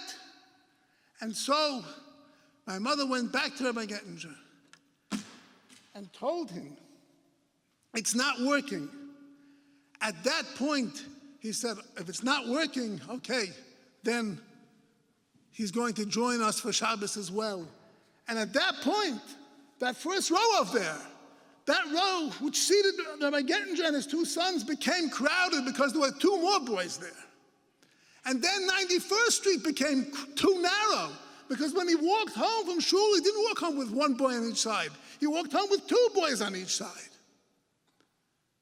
And when it came time to say Yizkor, he was there to show us what it means, how you fill in the pleni ben pleni.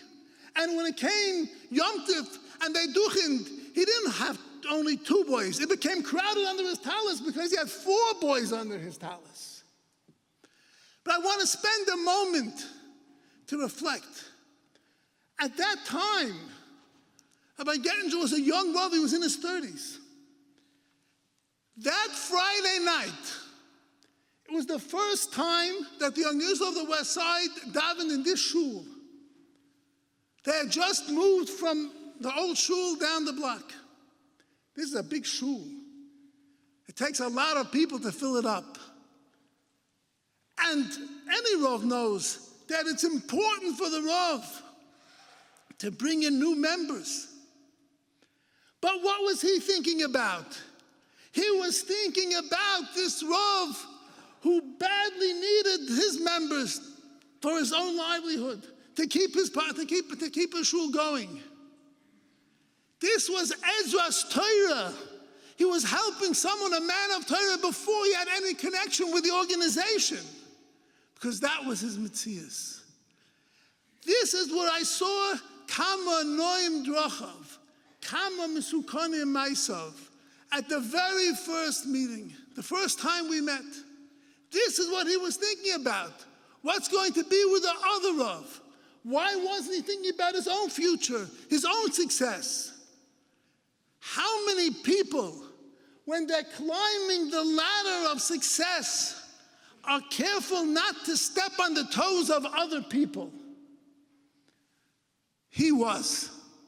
And I think this is something that is one small example of the way he led his life.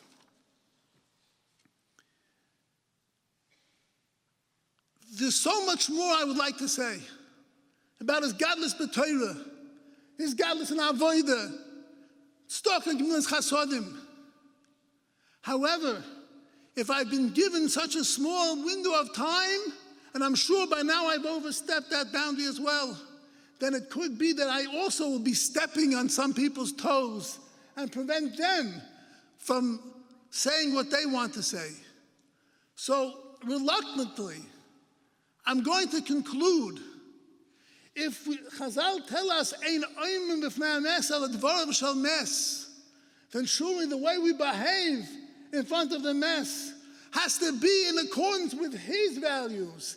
He didn't step on other people's toes, even though we had much to gain.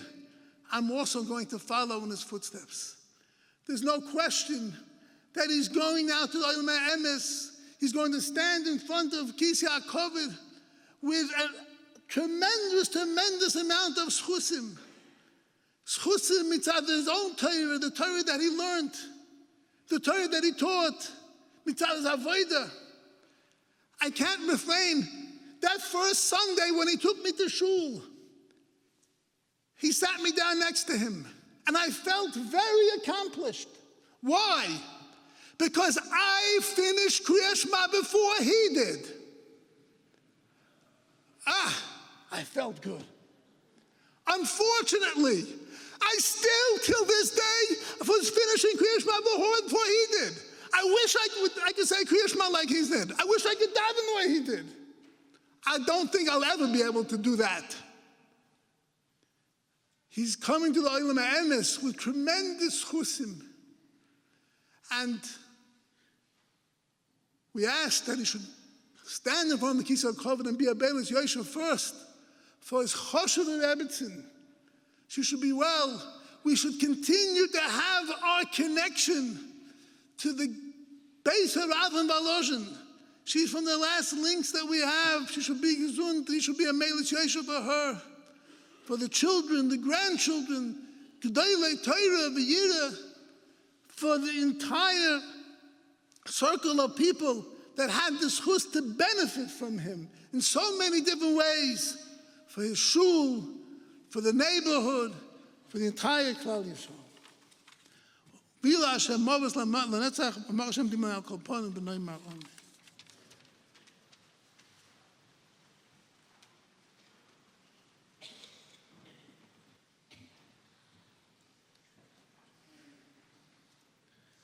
Rabbi Gettinger's son, Rav Moshe Gettinger, is a Rosh Yeshiva, Yeshiva Medrash Chaim, Lakewood, New Jersey.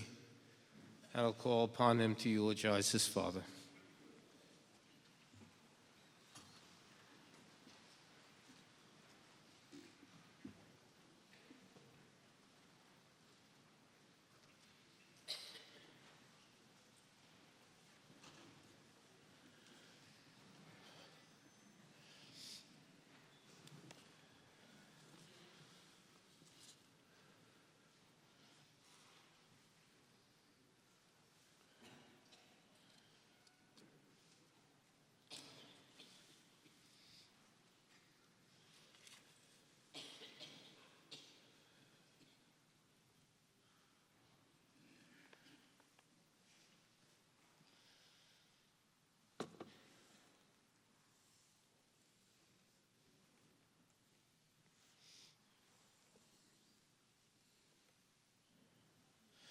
Yisoimim hoyinu ve'ein av.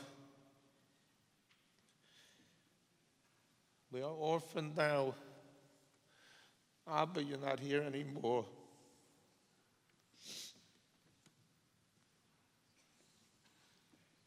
I'm almost 60 years old.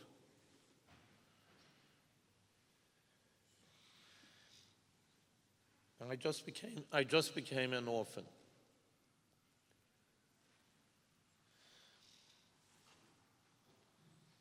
And I feel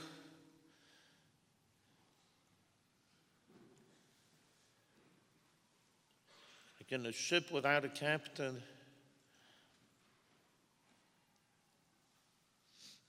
I don't have direction in how to proceed in this new stage of my life.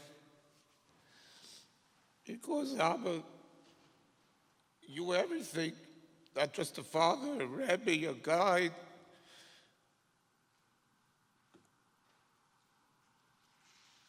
And the person we all turn to. And now with Yisoi b'moyinu v'yeinav.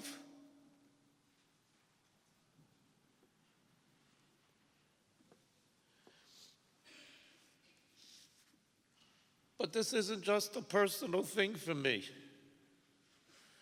I look around and see everyone here and elsewhere. I cross paths with them.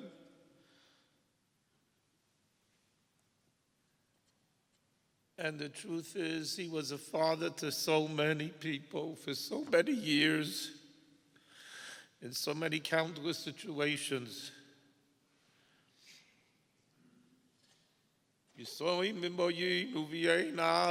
double phrase because it is true, not just for biological family relationship, but if someone is a tata throughout his life, whoever he crossed paths with, totally devoted to the other person, and not self-centered, always thinking, what could I say, a kind word to make that other person's life a little bit more cheerful. And not just a kind word, but deeds, and mesirus nefesh, and compassion, and true caring. He was a tata for so many people. This is what we all have to feel at this time. Yisoi b'moyinu v'einav, and appreciate this great loss. Doesn't make a difference. 89 years old, almost 90 years old. In times used to hear it, my father would say, you have to look at a person who gets older like you look at an antique.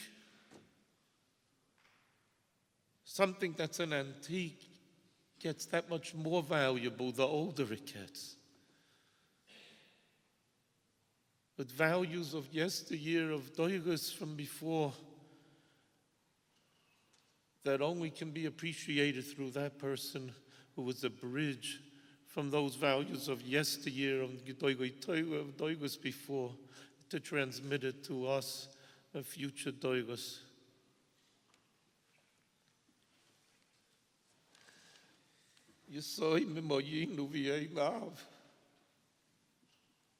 How many people I meet, and they say, if I introduce myself or who I am, and they said, oh, Father Rabbi Gettinger, he changed my life. He saved my life. And they were a different person afterwards. And they went on to be heads of institutions, transmitting in their positions how to make a difference in other people's lives. And all this can be traced back in such countless measure.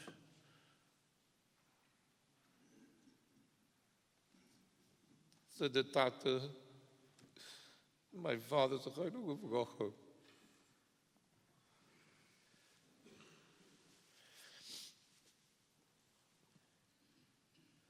But you know how he was able to do it?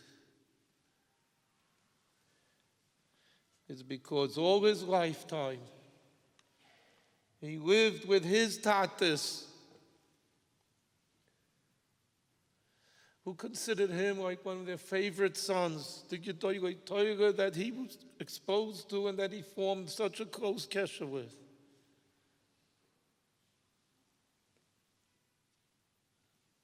Reb David Shlita had said before earlier, and we discussed, that the Rosh Yeshiva, Rav Hutner, Zechaynu Livracha,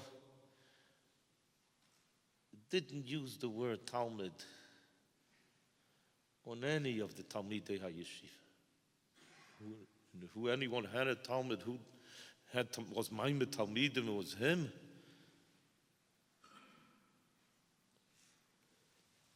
I was sitting there personally, man. I said to Rav Zechaynu Livracha, we went to visit the Rosh Yeshiva, and he made a reference to my father. He said, Dein Talmud, and the Rosh Yeshiva on the spot cut him off and said, Ich hab keinen nicht gesagt auf einem, mein Leben, mein Talmud.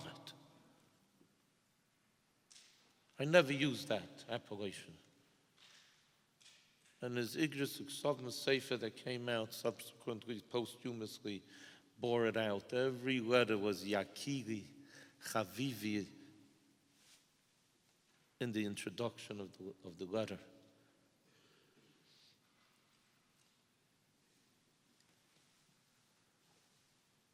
That's a different type of relationship. Mein Teile, mein Beliebter, Yakiri Chavivi, my beloved, like a tata to a child.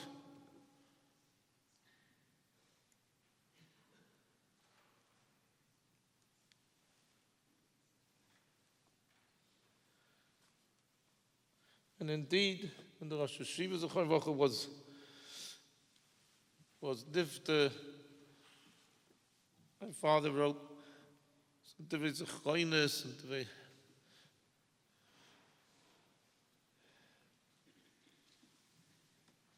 and the introduction was, I had 4 fathers in my lifetime.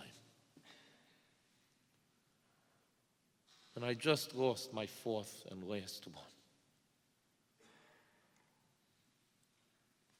My grandfather, his father was the first, and then came. He got married to the Zayder Rav Liv, who introduced him into the world of Chesed and Halacha and Hoyrov and Rav Henkin, Zechaynu Livracha. And the Rosh Yeshiva, Rav Hutner, was the 4th one to be mistalach after them. But they were fathers to him. Yes, it was discussed before. He gave nachas to his fathers, to his rabbeim. Oh, how much nachas they had from him. How much they treasured him.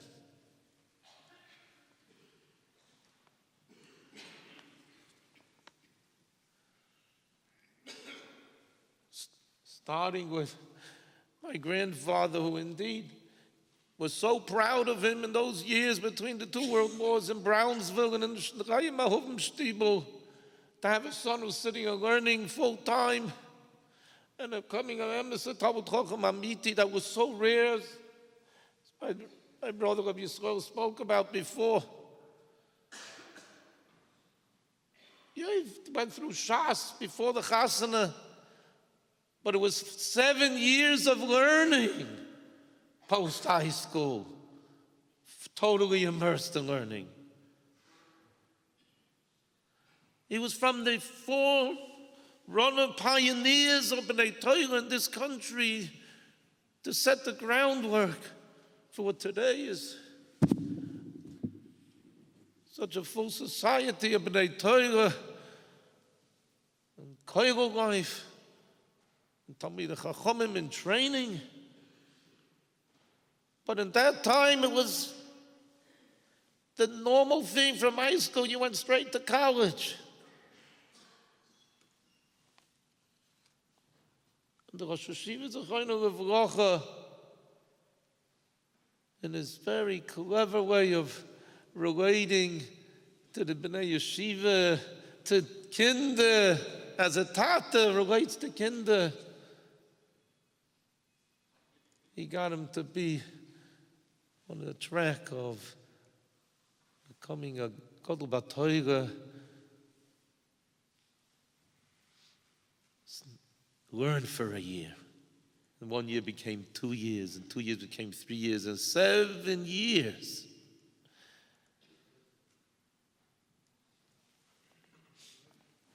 Till the chasna. Kulei Shakur and learning it. That's how you become the Gadol B'Torah that he became. And young Israel of the West Side should appreciate what a schus you had, what a treasure you had, that he was the Rav here, based on standards and criteria of yesteryear Doigus. The first Rav here, that's not how he started off as the Rav. He said that the shir and learning, a Gemara shir, as a younger man living in the neighborhood.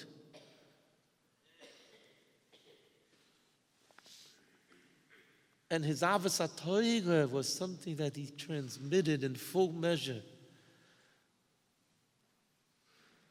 And they said, well, it's time to take a Rav. Let's take him. And it wasn't his first position. First position was Young Israel Kerman Park in the Bronx.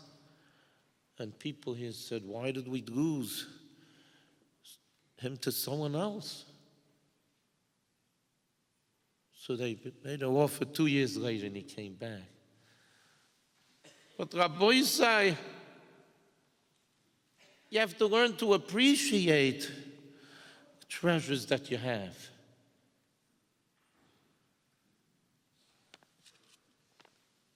Saul Eisenberg, old timers here will know him. Shelley was brought into the shul because Saul and Sadie, one of the founders of the shul,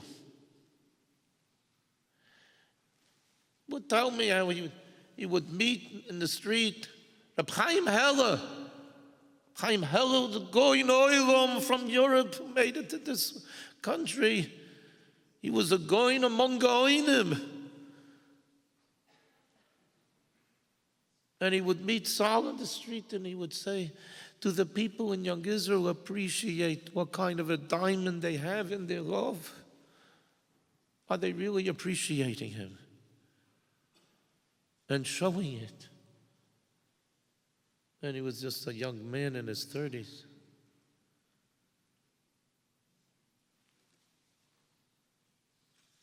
And Pinky Isaacson, some of you may remember him, was a past president of the National Council of Young Israel and a mekugaf to the Rosh Yeshiva Chaim Berlin. He once told me that I think this was in the late 50s, no, it was in the early 60s. Rabbi Kotler was still alive, like with the Rosh Yeshiva Chaim Berlin. And he said, Pinky Isaacson told me, he said, at that point, the Young Israel movement was at a juncture. Everyone knows the kind of work they did in the first half of the century that kept American kids faithful to mitzvahs and to Torah and to be one of daven in the shul and make it interesting for them and participate. But then it was after the Second World War. And then it was they were analyzing what should be their focus now in the next half century in their work in young Israel shuls all over the country. What should they focus on? We need guidance and direction in that for the future. So they had a committee of past presidents of National Council of Young Israel presidents who were a committee to go to different Gedolei Torah and get advice and guidance on this question. And when they came into the Lakewood Rosh Yeshiva Rabbi, and they posed the question to him, the first thing he said right away to them is, America will be so much different, and make this your objective if you'll have more Rabbonim in your shuls like Rabbi Gettinger in the West Side.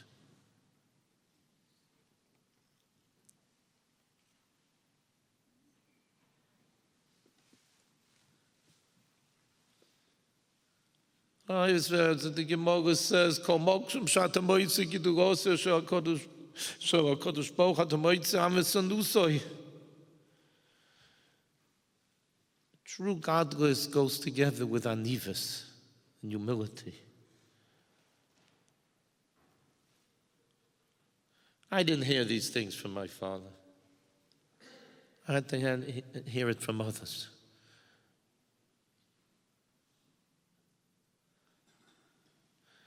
The true measuring stick for true godliness is, and you have anivus accompanying it in full measure at the same time.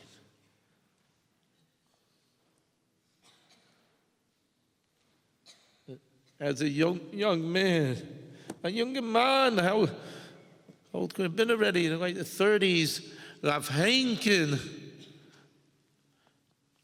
had such a love for him and such a kesher, and brought him into the world of chesed, worldwide chesed for Klal Yisrael and Yidden of all stripes, and into the world of Hoyrah, from the Dalgas of yesteryear Doiris. And Rav Heinken saw in him and pleaded with him, I want you to be my successor and fill my position in Ezra's Torah. He was already old then.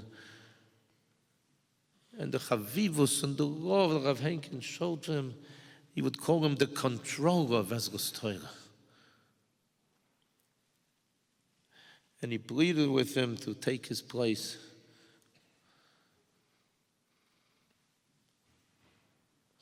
And my father, in his anivus, his true humility, said, I can't do that.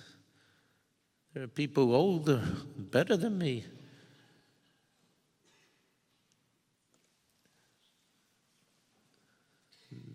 Who come before me. So it took another 2 decades till he finally agreed.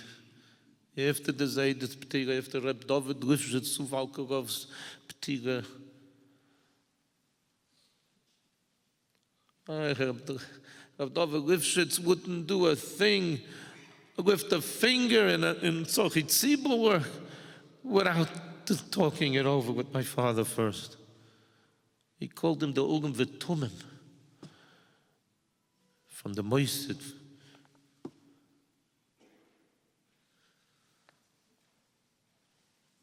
And when there was a Torah that in Detroit had Hanhogya.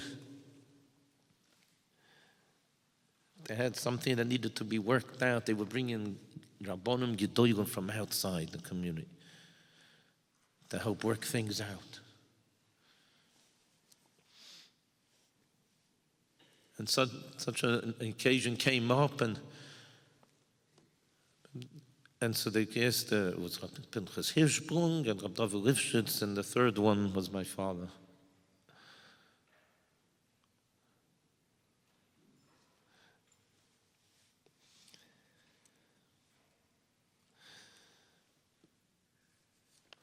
Amvis Sanusoi and Pikhusoi, I don't know which was bigger. pikris, to his anivas.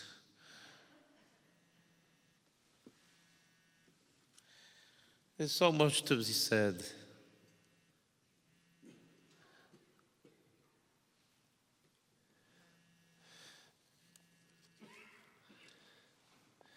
But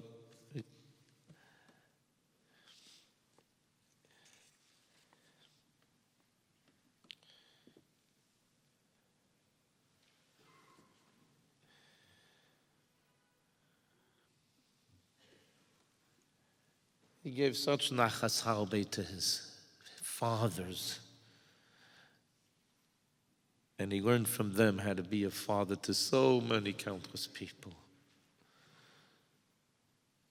With his warmth of compassion and caring.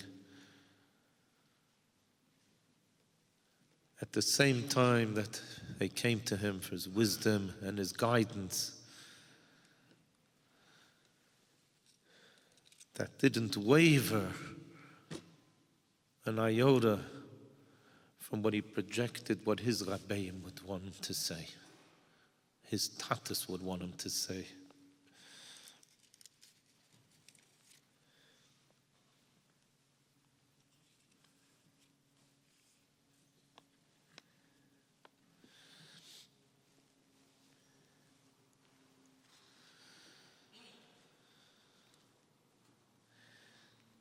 Such a rare individual to have the godless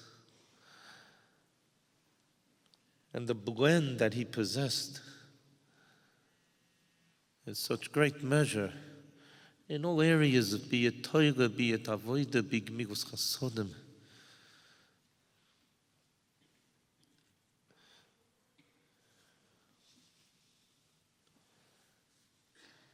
So many Rabbonim in this West Side community and all elsewhere had difficult shilas, complex shilas to discuss, and they would call him privately.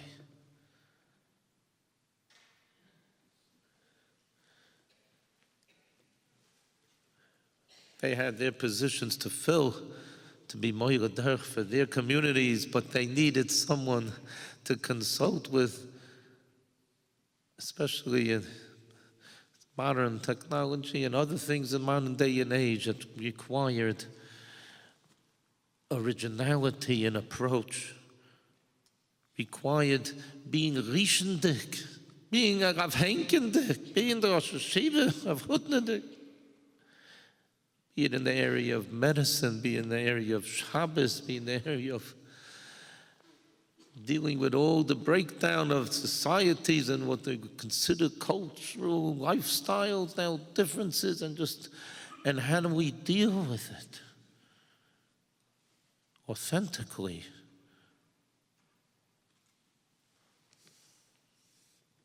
I consulted him and got Yashkas Hadas from talking it over with him, and I only knew about it because of eavesdropping from the other room and hearing the telephone conversation. It's a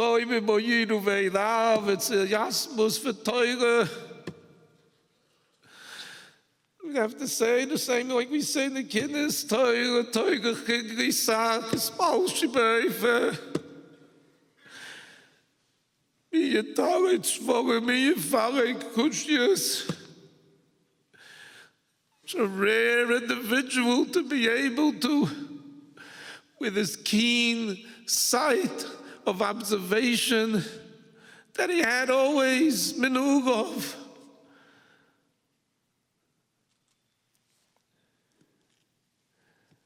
to see what others don't see so readily.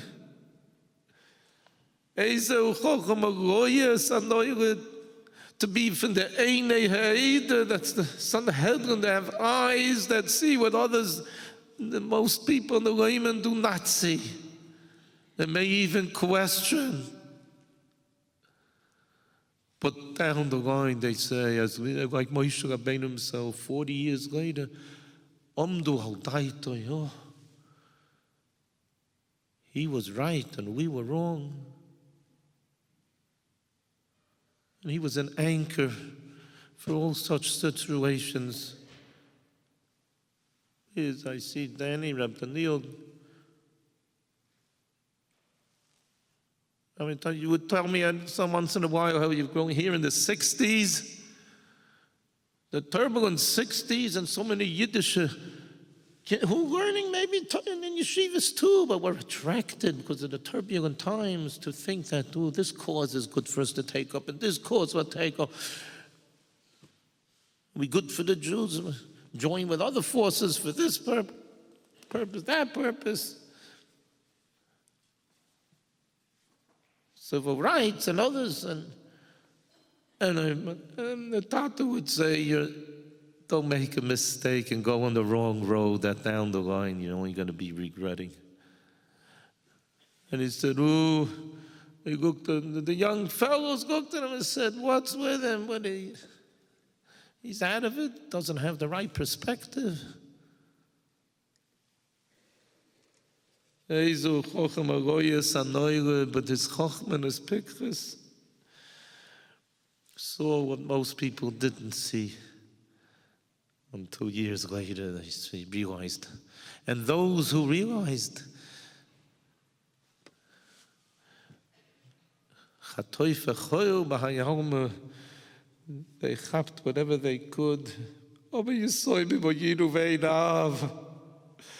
How much more we could have and should have and didn't take advantage of, and wasn't mechabit karoi, and wasn't choiteif and grabbed and karoi.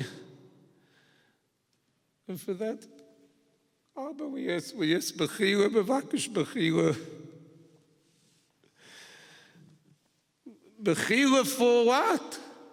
Bechila for underappreciating at times and not taking advantage as much as we could have and should have, but didn't.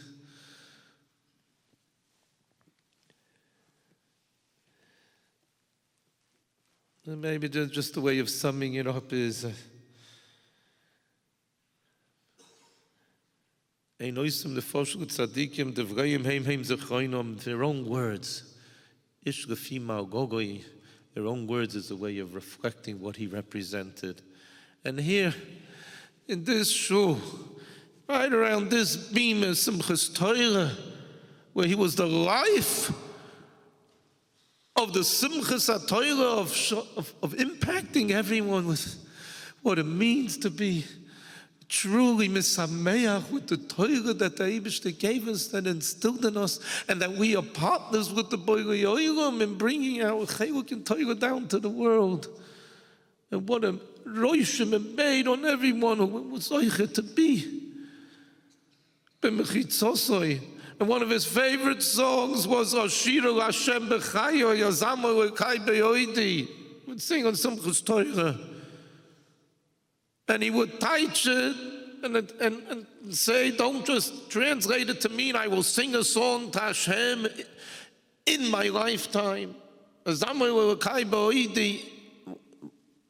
While I exist, I will sing to Hashem. But the Beis also means with my shira, with my life, I will sing a shira Hashem. My life is meant to be a song to the Eibishter, a beautiful symphony orchestra that uplifts everyone you cross paths with eloquence and the beauty and the inspiration and the lift that you have with the Torah, with feeling the Torah and the Eibishter inside of you. That's how you should live your life. That's how he lived his life. And he used to use it as an example for what we daven every day, and we yearn for Binyan Beis HaMikdash. And we'll be back and have the Beis HaMikdash and have Hakrovas Korbanos brought by the Koyanim in it once again. What is Hakrovas Korbanos? Can we appreciate what it did for you? Bringing a korban, something you never saw, is very hard to appreciate. But he would use this as a mashal. It's like a beautiful symphony orchestra. with such perfect harmony, all the different instruments coming together in the blend that produce a beautiful piece of music because of the harmony of everyone together that lifts you, and you can't describe it to anyone. You have to hear it and be there to appreciate it. Well, that was Hakrovas Kolbonis in the Mikdash. We'll have to be there to really appreciate it, but this much we know, that you were a different person when you walked out of the Beis Hamikdash after bringing a korban than what you were before. Like a Shira Hashem. All the people that came different because of the Tatas, their meeting, having the fortunate merit to meet with him, benefit from him, be guided by him, be inspired by him. And their lives were just then different afterwards because they were exposed to someone who lived his life as a Shirul Hashem B'chayov. Every day of his life was a Shirul Hashem with eloquence, not just eloquence in oratory, but the Azah Revis of Yerav of Sichi Anoichi Yesmach Hashem, such a pleasantness and a revus and eloquence in whatever he expressed that you zoiche to pick up from him. Be it a blotkin boga that he said in the middle of the night after all the other fears were put aside, and he would blotkin boga with such a sweetness. And Bahatz Neleches, I could tell one year that he wanted to go through Shas in that year, from one Simchas Torah to the next. No one knew about it. Unless you caught him in the act. Eloquence in how you speak with compassion and care for someone else. Eloquence in delving into a sugya and to come up with a halacha when someone asks you a shaila, and with the standards of yesteryear, have a familiarity with halacha and kol dalach chelkei shulchan aruch because of having learned the sugya.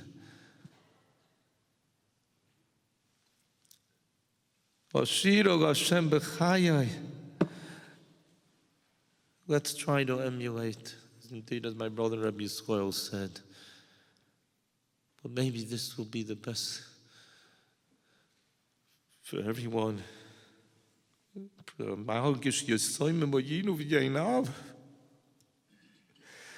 Let's try to keep the most yuknoi lefonenu, most yuknoi of those who are zoichet to see how indeed make your life a shir Hashem, and bring all the components together and make your life a song to Hashem. That's the most beautiful symphony orchestra, because you do that with all the different yidden you interact with. Makes no difference what stripe of yid you are, what background you come from, what age, whether it's a child, as Rabbi Solomon so wonderfully depicted, or whether it's Gedoylei Torah, with men, women with such compassion and such care. Ashiro Hashem b'chayo, let's keep this most yukno in front of us. Maybe a little bit we should also try to make our lives a Ashiro Hashem. That will lead to the ultimate Shir Chodosh that the whole world will sing. With the fulfillment of Bilam Avos Netzach Mocha Shedim Al Kol Ponim, and hopefully with this dedication we say to Mechila, Amish be moich for our shortcomings and not appreciating and not being mechabed kugoi. The Mechila hopefully will be accompanied with a resolution, a resolve on all of us to be makabel and try to make ourselves likewise like he did. Ashiro Hashem b'chayai, azama l'kai b'yoidi yero of sichi, and that will bring to the Yitamu chatoim in oretz u'geshomo ideinum. We should be zeicher to see a big call of Ken Yigot.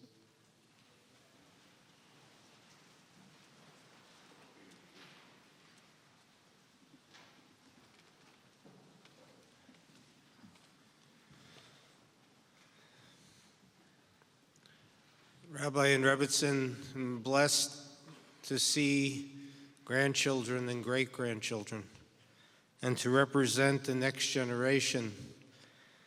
Call upon Rabbi Naftali Tzvi Yehuda Gettinger.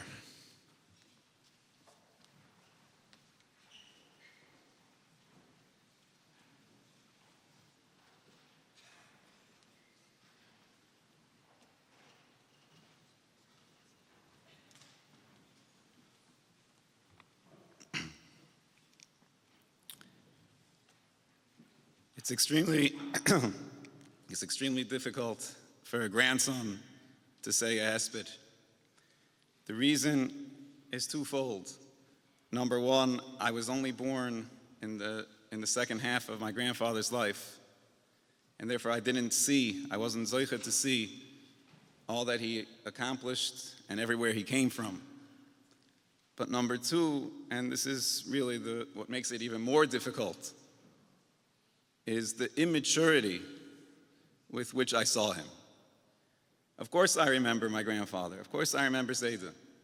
But I remember him mainly as someone who was very immature. And those memories are just not the same. And really, therefore, I cannot say that I could be maspid Zayda as a person, because I didn't see Zayda as a person from the proper view. Therefore, I just want to speak about one aspect of Zayda, and I am speaking on behalf of all the grandchildren. And unfortunately, due to time constraints, there really wasn't time, and the only reason I was asked to speak is because I'm the oldest. That one aspect of Zayda that I want to address, that I want to speak about, is one aspect that maybe, even though I, in my immaturity, didn't really appreciate him, but at least maybe a little bit I did. And that is in Limud Gemara, and learning Gemara. Because Gemara is timeless. Gemara is the thing that we've been learning, the same Gemara. Every generation learns the same Gemara. The Gemara that you start with, it's the same thing. It hasn't changed. All the generations learn the same Gemara. Everyone learned the same kasha, the same teretz. So in learning Gemara, I feel that maybe I could relate to Zayda a little bit. Almost a year ago, on Pesach, I went to visit the Nifter Zechron Levracha in Chicago. As was mentioned before, this was already after his stroke, and nobody really knew if he knew that you were there. He wasn't really acknowledging anybody's presence. But the family members all said, all the extended family, everybody said that he likes when people go to him and people learn in front of him. Some even said that if you made a mistake, he corrected you. So I went, and at first I did what others did. I read a Amud Gemara in front of him. I didn't see any reaction. Then I decided, since it's Pesach, maybe I should tell him his chidushim that I heard from him on Perek Arvei Psachim. And I said over his chidushim. I was able to think on the spot without having to stop. I was able to think of 4 separate chidushim that I had heard from him. And I am not a Talmud. I never went to learn by him in a shiur. I didn't have that much exposure to him. I almost never learned with him b'chavrusa. The one thing I did learn with him b'chavrusa was Paraketza and Bevarchim. I never learned Psachim with him b'chavrusa. But just being with him and just talking to him, just being with him, I was able to learn from him 4 Chedushim on Arvei Psachim. And then after I finished, I thought to myself, there's nobody else in the world that I could say over 4 Chedushim on Arvei Psachim from. Not one. I never learned Arvei Psachim from any Rebbe, really. That wouldn't be fair. But in all the people I encountered, and in all this, the talking and learning that I did with all other people, never did I hear 4 separate chidushim, and I mean real chidushim, a new way to look at something, an original way, a way that nobody said before. I cannot think of anybody else that I heard 4 chidushim on Arvei Psachim. And it's obviously not only Arvei Psachim. He didn't spend his whole life learning Arvei Psachim. It's just one example. It's one small example. He must have had chidushim like this on the whole Shas. But who knew about it? He was a tzanua. Nobody knew about it. And what level of chidushim? Let me tell you another story. This story goes back about 18 years. I don't remember the exact year. I think it was 18 years ago, around 18 years ago at least. Zayda was in my house, my parents' house for Pesach. And I remember I came home one day on Chol HaMoed, and my grandmother, Tzibad L'chaim, said to me, you should know, Zayda just ripped apart a Gemara and sewed it back together. So, of course, I wanted to know what happened. So I asked Zayda to please tell me what he was machadish. So I remember I went into my father's study with Zayda. And he told me what he did. He told me the Gemara is in Chagiga Daf Dalet. I still remember what happened. He took out the Gemara. He had the Gemara. Rashi. He had a kasha on Rashi. He had another kasha on the Gemara.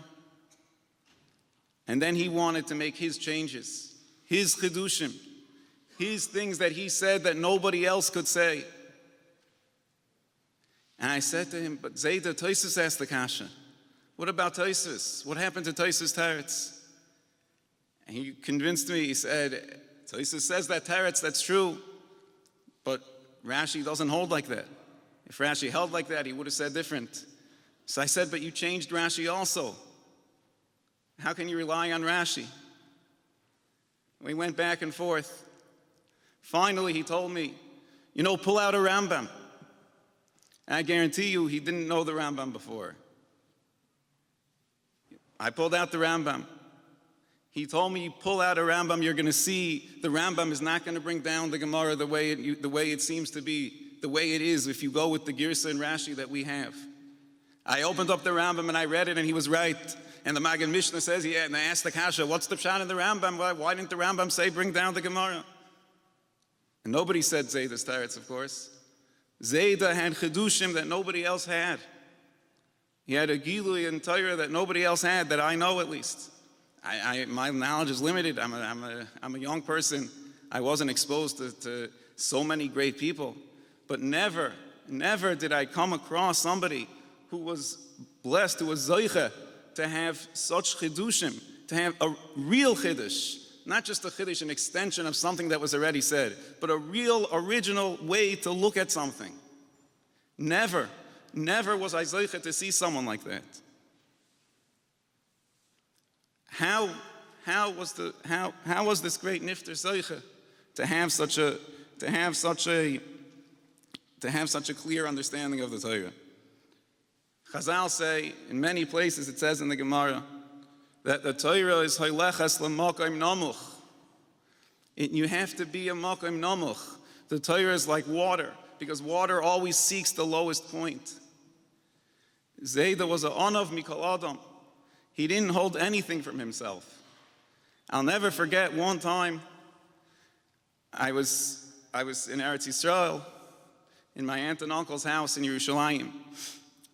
And somehow, I don't remember how, but somehow one of the svarim of the Netziv was on the table, and it was open to one of the first pages, the page that it acknowledges Rav Riv Zichrono Livracha, and also the great Nifter.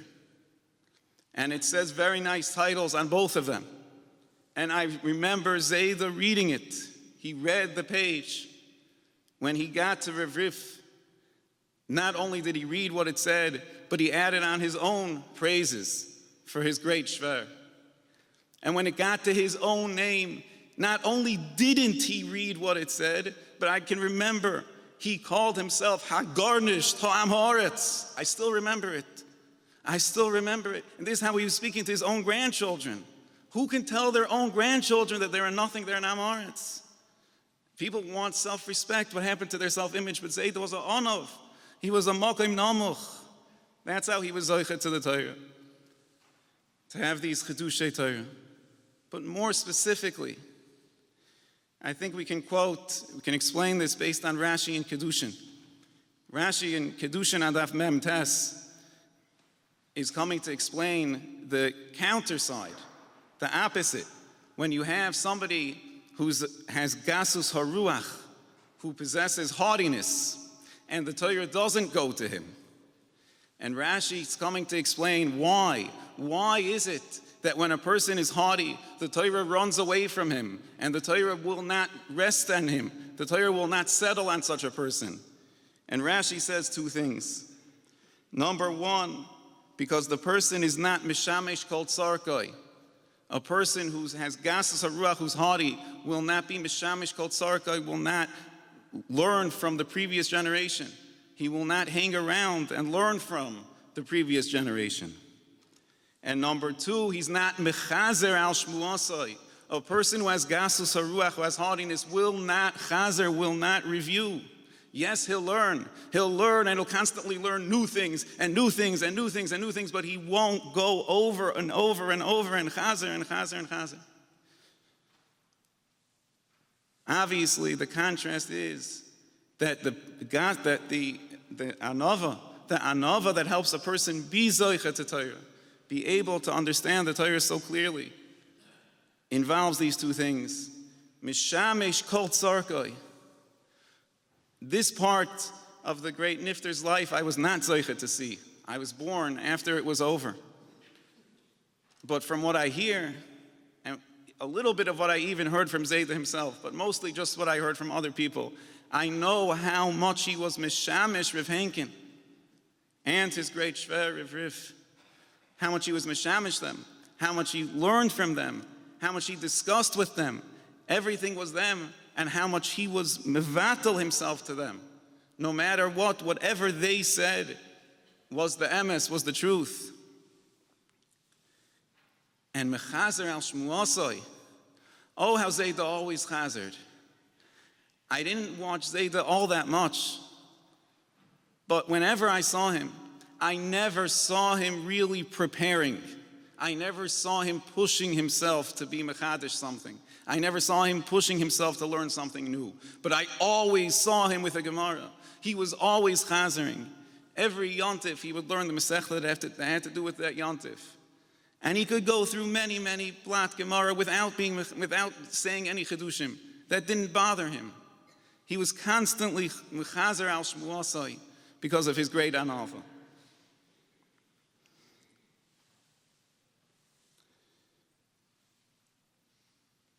The Gemara says in Huriyas, the end of Masechta Huriyas and Daf Yud Gimel, the Gemara is discussing the priorities of who to redeem from captivity. If there are two people captured, who should you redeem first? The Gemara goes through many possibilities. One of them is you have a choice to save a chacham, to save a Talmud chacham, or to save Melech Yisrael, the king of Klal Yisrael. The Gemara says an astonishing thing. The Gemara says it's better to save the Talmud Chacham and to let the king die. Because Chacham shemeis ein lonu kayotzei boi. If a Chacham, a Talmud Chacham passes away, there's nobody like the Talmud Chacham. Melech Yisrael shemeis. But if a king will pass away, Kol Yisrael re'uyin lemalchus. All of Klal Yisrael could become the king. What does that mean? All of Klal Yisrael, anyone in Klal Yisrael is fit to be a king? Aren't there leadership qualities? What does that mean that the whole Klal Yisrael is fit to be a king? What does the Gemara mean? Kol Yisrael re'uyin lemalchus. What could that mean? I think that we could explain this based on the pasuk in Shmuel, in Sefer Shmuel. When Shmuel first anointed Shaul to be the king, it was done b'tzina, it was done in private. And Shmuel told Shaul to do a series of things, and in the middle of them, Shmuel guaranteed Shaul that he's going to feel like a ish acher, that he's going to switch into a new being, a new person. He's going to feel a ruach gvura from Hashem. He's going to switch into being a new person, a person who could be the king, who could be the melech. That's what I think is the pshat in the Gemara. Kol Yisrael ru'uyin l'malchos, if you put them up to the task. If you take anyone in Klal Yisrael and you anoint him as the melech, you anoint him as the king, he'll be the king. He'll get those qualities. Yes, you need leadership qualities, he'll get them. HaKadosh Baruch Hu will give them to him. Anyone who's appointed to be the manig, to be the leader of the Jewish people, Hashem will always fill in those qualities. It's not too hard for anyone to get. But Chacham shemeis ein lanu kayotzei vay. A Talmud Chacham who passes away, it's not like that. There's no way to replace a Talmud Chacham. There's nothing to do. There's no position to put someone in. You can't just take someone and appoint him as a Rav, appoint him as a Rosh Yeshiva, appoint him as a Maggid Shir, appoint him as anything you want. If he's not a Chacham, he's just not a Chacham. The Aveda, the loss that we have of this great Nifter is irreplaceable. There's nothing in the world that can be done to replace this. Ein lanu kayotzei bai. No matter what anyone is going to try, no matter what position anyone is going to put themselves into, there's nothing that could be done to replace him. On behalf of all the grandchildren, I want to ask Mechila. I want to apologize to Zayda for all the times that we said things to you that were not with Derech Eretz and not Lefi your covered. There's nothing really to say in our defense except that we were all immature and none of us appreciated how great you were until it was too late. And I just want to conclude with one last thought that I heard from Zayda. The Mishnah says in the beginning of the 6th parak of Avos, Remeir Oimer, Kol ha'isek b'Torah, Kol ha'isek b'Torah l'shma, Zoichel l'dvarim harbe. Anyone who learns Torah l'shma is going to merit many things. V'loi oid, not only that, ela shekol ha'olam kuloi kedai huloi. The whole world is worthy of being created just for him. Nikra Reya, he's called a friend, Ohuv, a beloved one, etc. And the Mishnah goes on. I remember, this goes back many, many years, at least 25 years, that I heard Zayda say on this Mishnah. What does it mean, Zoichel l'dvarim harbe? The Mishnah started out by saying someone who learns Torah l'shma is Zoichel l'dvarim harbe, someone who learns Torah for the sake of Torah, not for the sake of kavod, not for the sake of anything else, just for the sake of understanding the Torah, is Zoicha, he merits dvarim harbe, many things. What are those many things? So there are those Mefarshim who say the many things are the things that it says in the Mishnah, the things that it goes on to describe, Nikra Reya, Ohov, Oives Hamakim, etc. But Zayda said it can't be because it says V'loi oid. The Mishnah says you're Zoicha l'dvarim harbe, you merit many things, V'loi oid, and not only that, not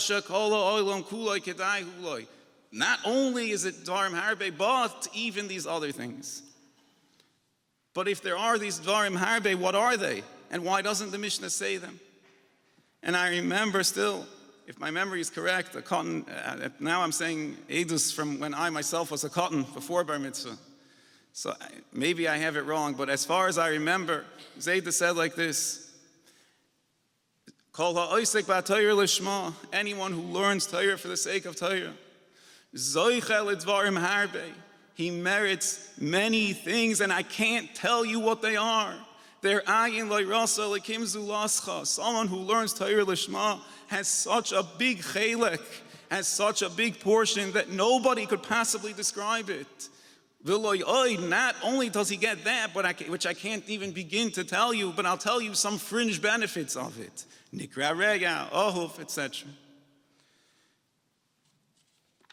Zayda, your whole life, you learned Torah Lishma?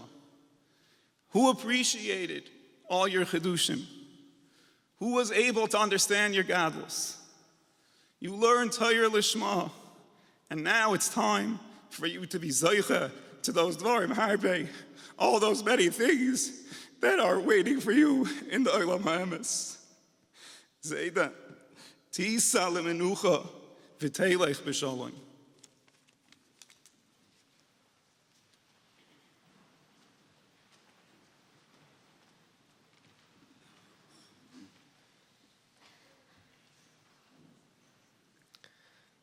How do you measure kibbud of?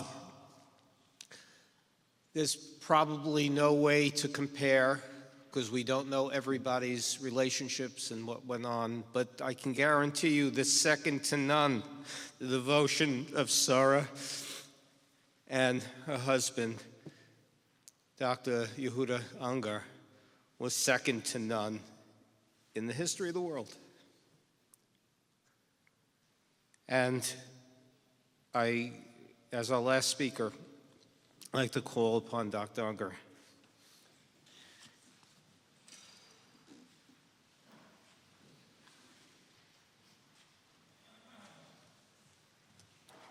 I'm so sorry because the previous speakers were giving Torah, but I'm just the son-in-law, and I'm keeping you here.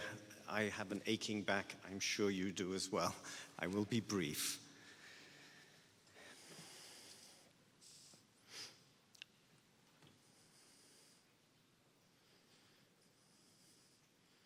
Just being here in this beautiful Beis HaKnesses with these wonderful faces, we thank you all for coming and sharing with us this precious moment. Those who came from near and far, my nephew Rabbi Gettinger came in from LA. Dr. Lipton, you took care of him with such grace and dignity and sensitivity to his wishes. Asher, my colleague, Dr. Rabinowitz, who introduced me to Abba as a posek when I was at Columbia Presbyterian and struggling with the respirator issues back in the 70s.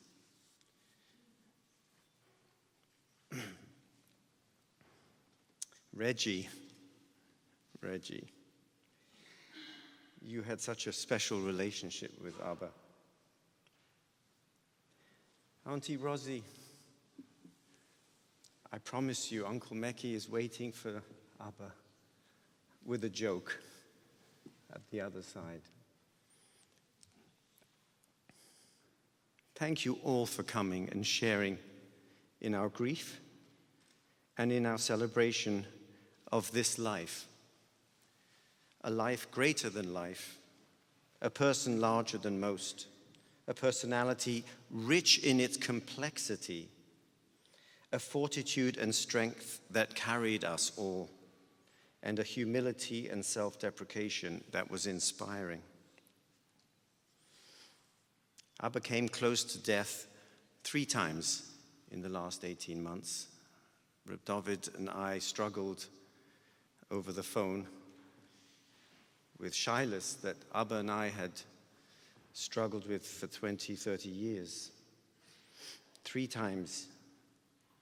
And it was after hearing the Megillah so eloquently by our friend Ira Wisnitzer and waiting till after Bein Hashmashos that he finally relinquished his final breath with the Misas Neshika on the anniversary, the 65th anniversary of the day I took my first breath. The day before spring, which brought me this morning as I woke to a line from Yeats. Through winter time we call on spring, and through the spring on summer call. And when abounding hedges ring, declare that winter's best of all. Thank you so much for caring. Thank you for coming, for grieving with us. It helps us. it relieves us of this great burden a little. Where does one begin? Where does one have the nerve to summarize, to review, to analyze, to depict the full facet and the complexity that went into the personality of my Shver? His life was spent, as you have heard this afternoon, with the written word. His life was teaching and articulating the sacred text. But his last year, ironically, was spent in silence, b'shtika, and the dignity with which he suffered and died betrayed the nobility of his spirit. His written words, his legacy, they took years, torturous years to birthing and publication, and yet they also betrayed the unspoken, the silence, the shtika, the space between the words, the unanswered questions, the black fire on white fire, to quote the Zohar. His life's work, beyond his teaching, his ministry, his rabbonos, his nesias, his patriarchy of his family, was his struggle with and in Torah Sheba'al Peh, his unique contribution and approach, and his search for his truth, his understanding of the emes la'amito, the truth unto its utmost.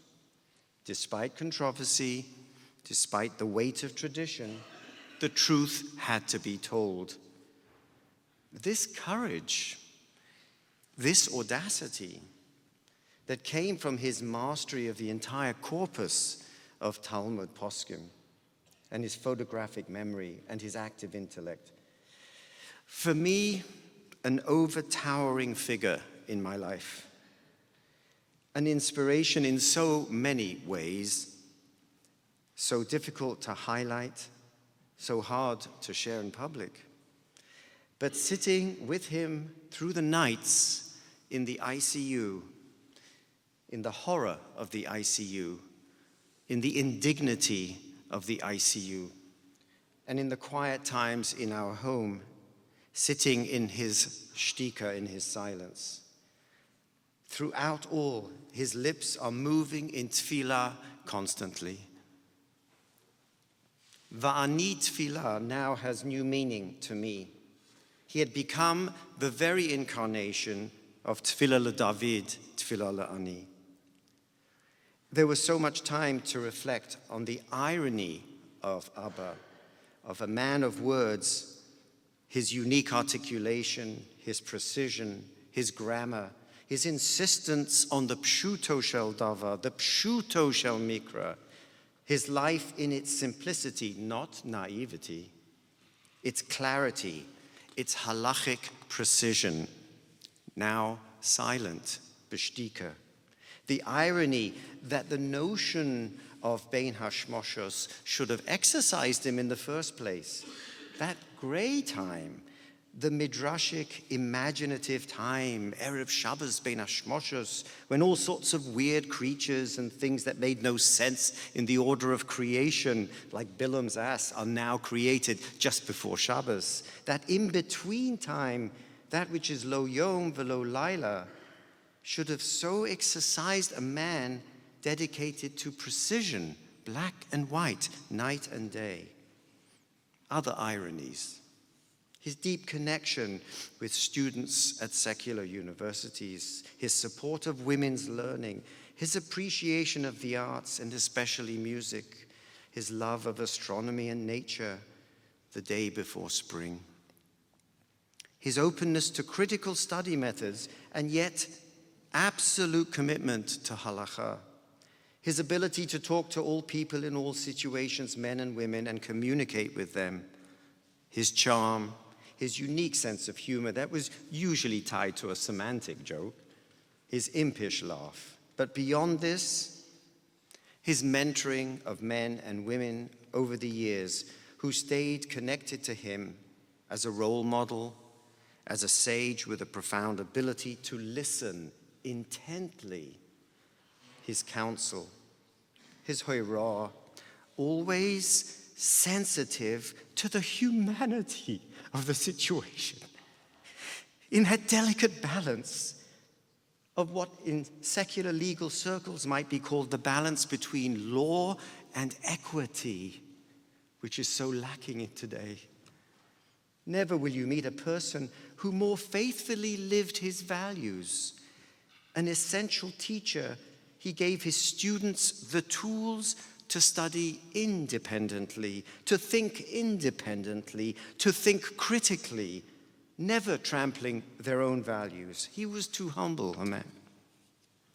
He understood the mysteries, despite his claiming on many occasions, ein li asik benistoros. He would not tolerate my often soft Karl-Bachian interpretations, chastising me with the comment, stam drush. Boy, did he have my number. Yet he often supported my fascination and study of the Zohar HaKadosh by stating, my father did likewise, and my love of the midrashic mindset with the claim that Rav Rif knew midrash by heart. He understood that each person had a particular natir in Torah that must be respected and nurtured. More than anything, his methodology was to invite you, the listener, into his conversation, into his struggle with the pshat, and his sense of a solution, inviting you to critique, welcoming commentary. His shir was a work in progress, an invitation to participate in his reverence for the text and his excitement for the process, in its playfulness, yet holding it accountable to his intellectual rigor. And most of all, his insistence in the layered and textual strata that lay beneath the text. The sharper his scalpel, the deeper the treasures he uncovered. He taught me to see the Yam Shel Chochmah, the Yam Shel Talmud, as an even surface, yet beneath lay layers upon layers of geological constructions. And he was going to unpack these layers and lay them before all to see, the very architecture and the phylogeny of the text. And yet, ironically again, all the while maintaining a reverence for it, without disturbing its sacred integrity. Where did he learn to balance these complex worlds, the classical Talmudic study, sugi analysis, and modern techniques of literary critical analysis? In the last year or so, in his silence, in his shtika, I find myself asking questions more and more. What would Abba think? What would Abba say? What would Abba do? His character is the foundation of my conscience. His precision is the foundation of my self-criticism. His commitment is the foundation of my devotion. I hear his voice reverberating inside when confronting an ethical issue, a comatose patient, a halachic decision. It is of comfort. His word was his bond. He never uttered a lie. His ethics put us to shame. He fulfilled every obligation he undertook. He was self-made and self-reliant. His moral conscience saw no disparity between Torah and ethics. His tears on Tisha B'Av were genuine. His poetry and keynote broke one's heart. His ability to be mesamech, chosn, and kala was famous. His dancing was dignified, his hands wafting in the air, gesticulating his warmth and love. Yet simultaneously, he would provide a unique and dazzling Devar Torah in the process. How could the children of Beis Shammai marry the children of Beis Hillel if their attributions of the color were so different? You've heard it. He was stern at times. Don't expect praise if you're his child or grandchild. You're not going to get it. That was not his educational style. He demanded only excellent, and suffered fools not gladly when it came to Kovod HaTorah and Kovod for this Beis HaKnesses. Whether it be Purim or Simchas Torah, there was no let-up when it came to Kedusha. His continuing interest in science, computers, mathematics, and astronomy, his ongoing subscriptions to specialty magazines in medicine and biology, his amazing, all-absorbing mind saw no conflict between these and Torah learning. It was seamless. His love of Zion and his fierce belief in Eretz Yisrael, his suspicions as to the motives behind religious extremism, and his embracing of the Haredi and non-Haredi world, and his respect for the holy young men defending the state of Israel, the soldiers of Tzahal, were legendary. All this made for his truly being called a Mensch Yisrael in the Hirschian sense. A philosopher he was not, nor claimed to be. He was an interpreter who stuck close to the Pshuto Shel Mikra, refusing fanciful, pilpulistic, or Hasidic interpretations. Yet at times his reflection was so deep, he understood the mystery and paradox of life and the divine. In truth, his insistence on Pshat was mirrored in the rational, cool, calm personality he was in life. It was as if his life mirrored his hermeneutic. He would have made a great physicist, but was told by Rav Hutner, physics, schmizics. And as a result, we are better off. The Jewish world is better off for those critical remarks. A life devoted to others, to people, to Yidden, to Klal Yisrael, always humble before those who knew less, never lauding his knowledge over the poor or the ignorant. His respect for all life and the other reflected a general and genuine aristocratic soul. We are now impoverished by his absence in our lives. In the last few months, Sarah would wheel him into the dining room on Shabbos. Unable to eat, unable to speak, he would lip sync the Shabbos mirrors as we were singing it. Sarah went up to him last week and said, "I kiss you all the time, Abba. Do you want to give me a kiss?" And she put her cheek close to his lips, and he kissed her. "My dearest Abba, forgive me. There were decisions to be made about you without your counsel and without your consent. In the last year, I had to make them. I hope I fulfilled your wishes. You trained me well. I tried to intuit your real desire, your sense of the integrity of the human body, not to be disturbed, invaded, prodded, poked. Yet what to do? The horror of that ICU, the total invasion of your privacy. Please forgive me. We brought you home. I planted you a fern garden. You sat in the sunlight. I held your hand. Sarah, I cannot begin to describe your devotion, so I won't even begin. Abela, your silent presence in our home was our greatest gift. Your shtika was our hoidor. We were honored by the gift of your life. It will never be the same again. You left us a day before spring.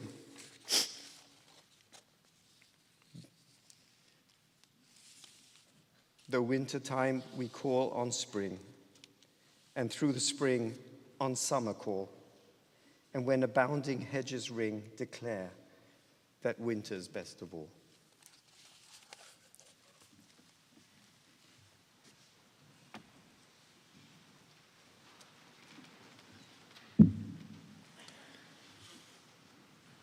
call on Rabbi Benjamin Mandel for the Kail Moli.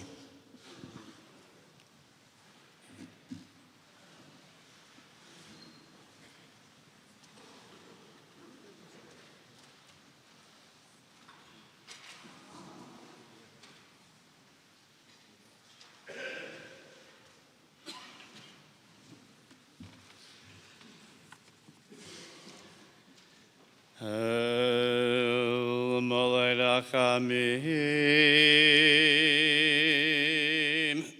shochein b'meromim hamtzei menucha nechona al kanfei hashchina Malos Kedoshim Utahorim Kizoad Haraki Yamazirim Es Nishmas Harav Menachem Ben Aharon Sheholach Liolamo Pavur Shemishpachto uyedidav yitnu tzedakah biadas karas nishmaso b'gan Eden tehei menuchaso lochein ba'al harachamim Yastirehu b'seiser k'nafav li'olamim v'yitzror b'yitzror ha'chaim es nishmaso Adonai hu nachlaso v'yonuach b'shalom al mishkavo v'nomar amen.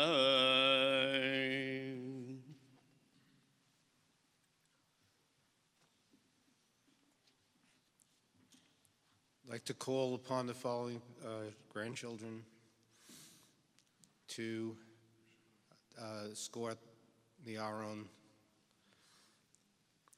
Rabbi Moshe Newmark, Chaim Mordechai Gettinger,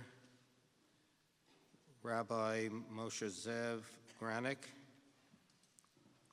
Naftali Gettinger, Rabbi Yosef Yisrael Liebenstein,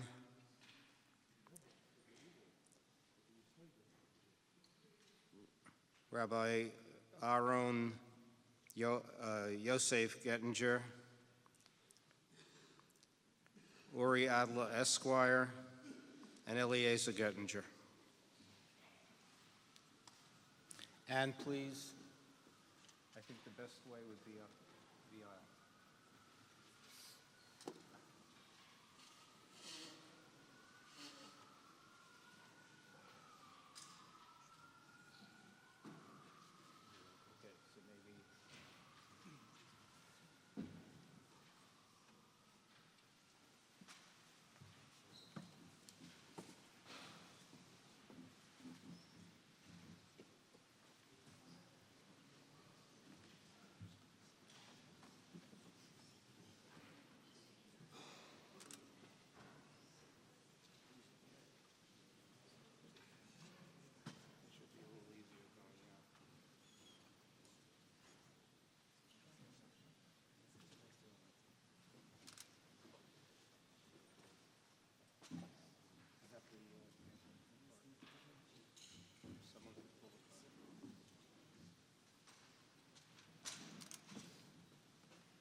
said, there's something that has to be done over there?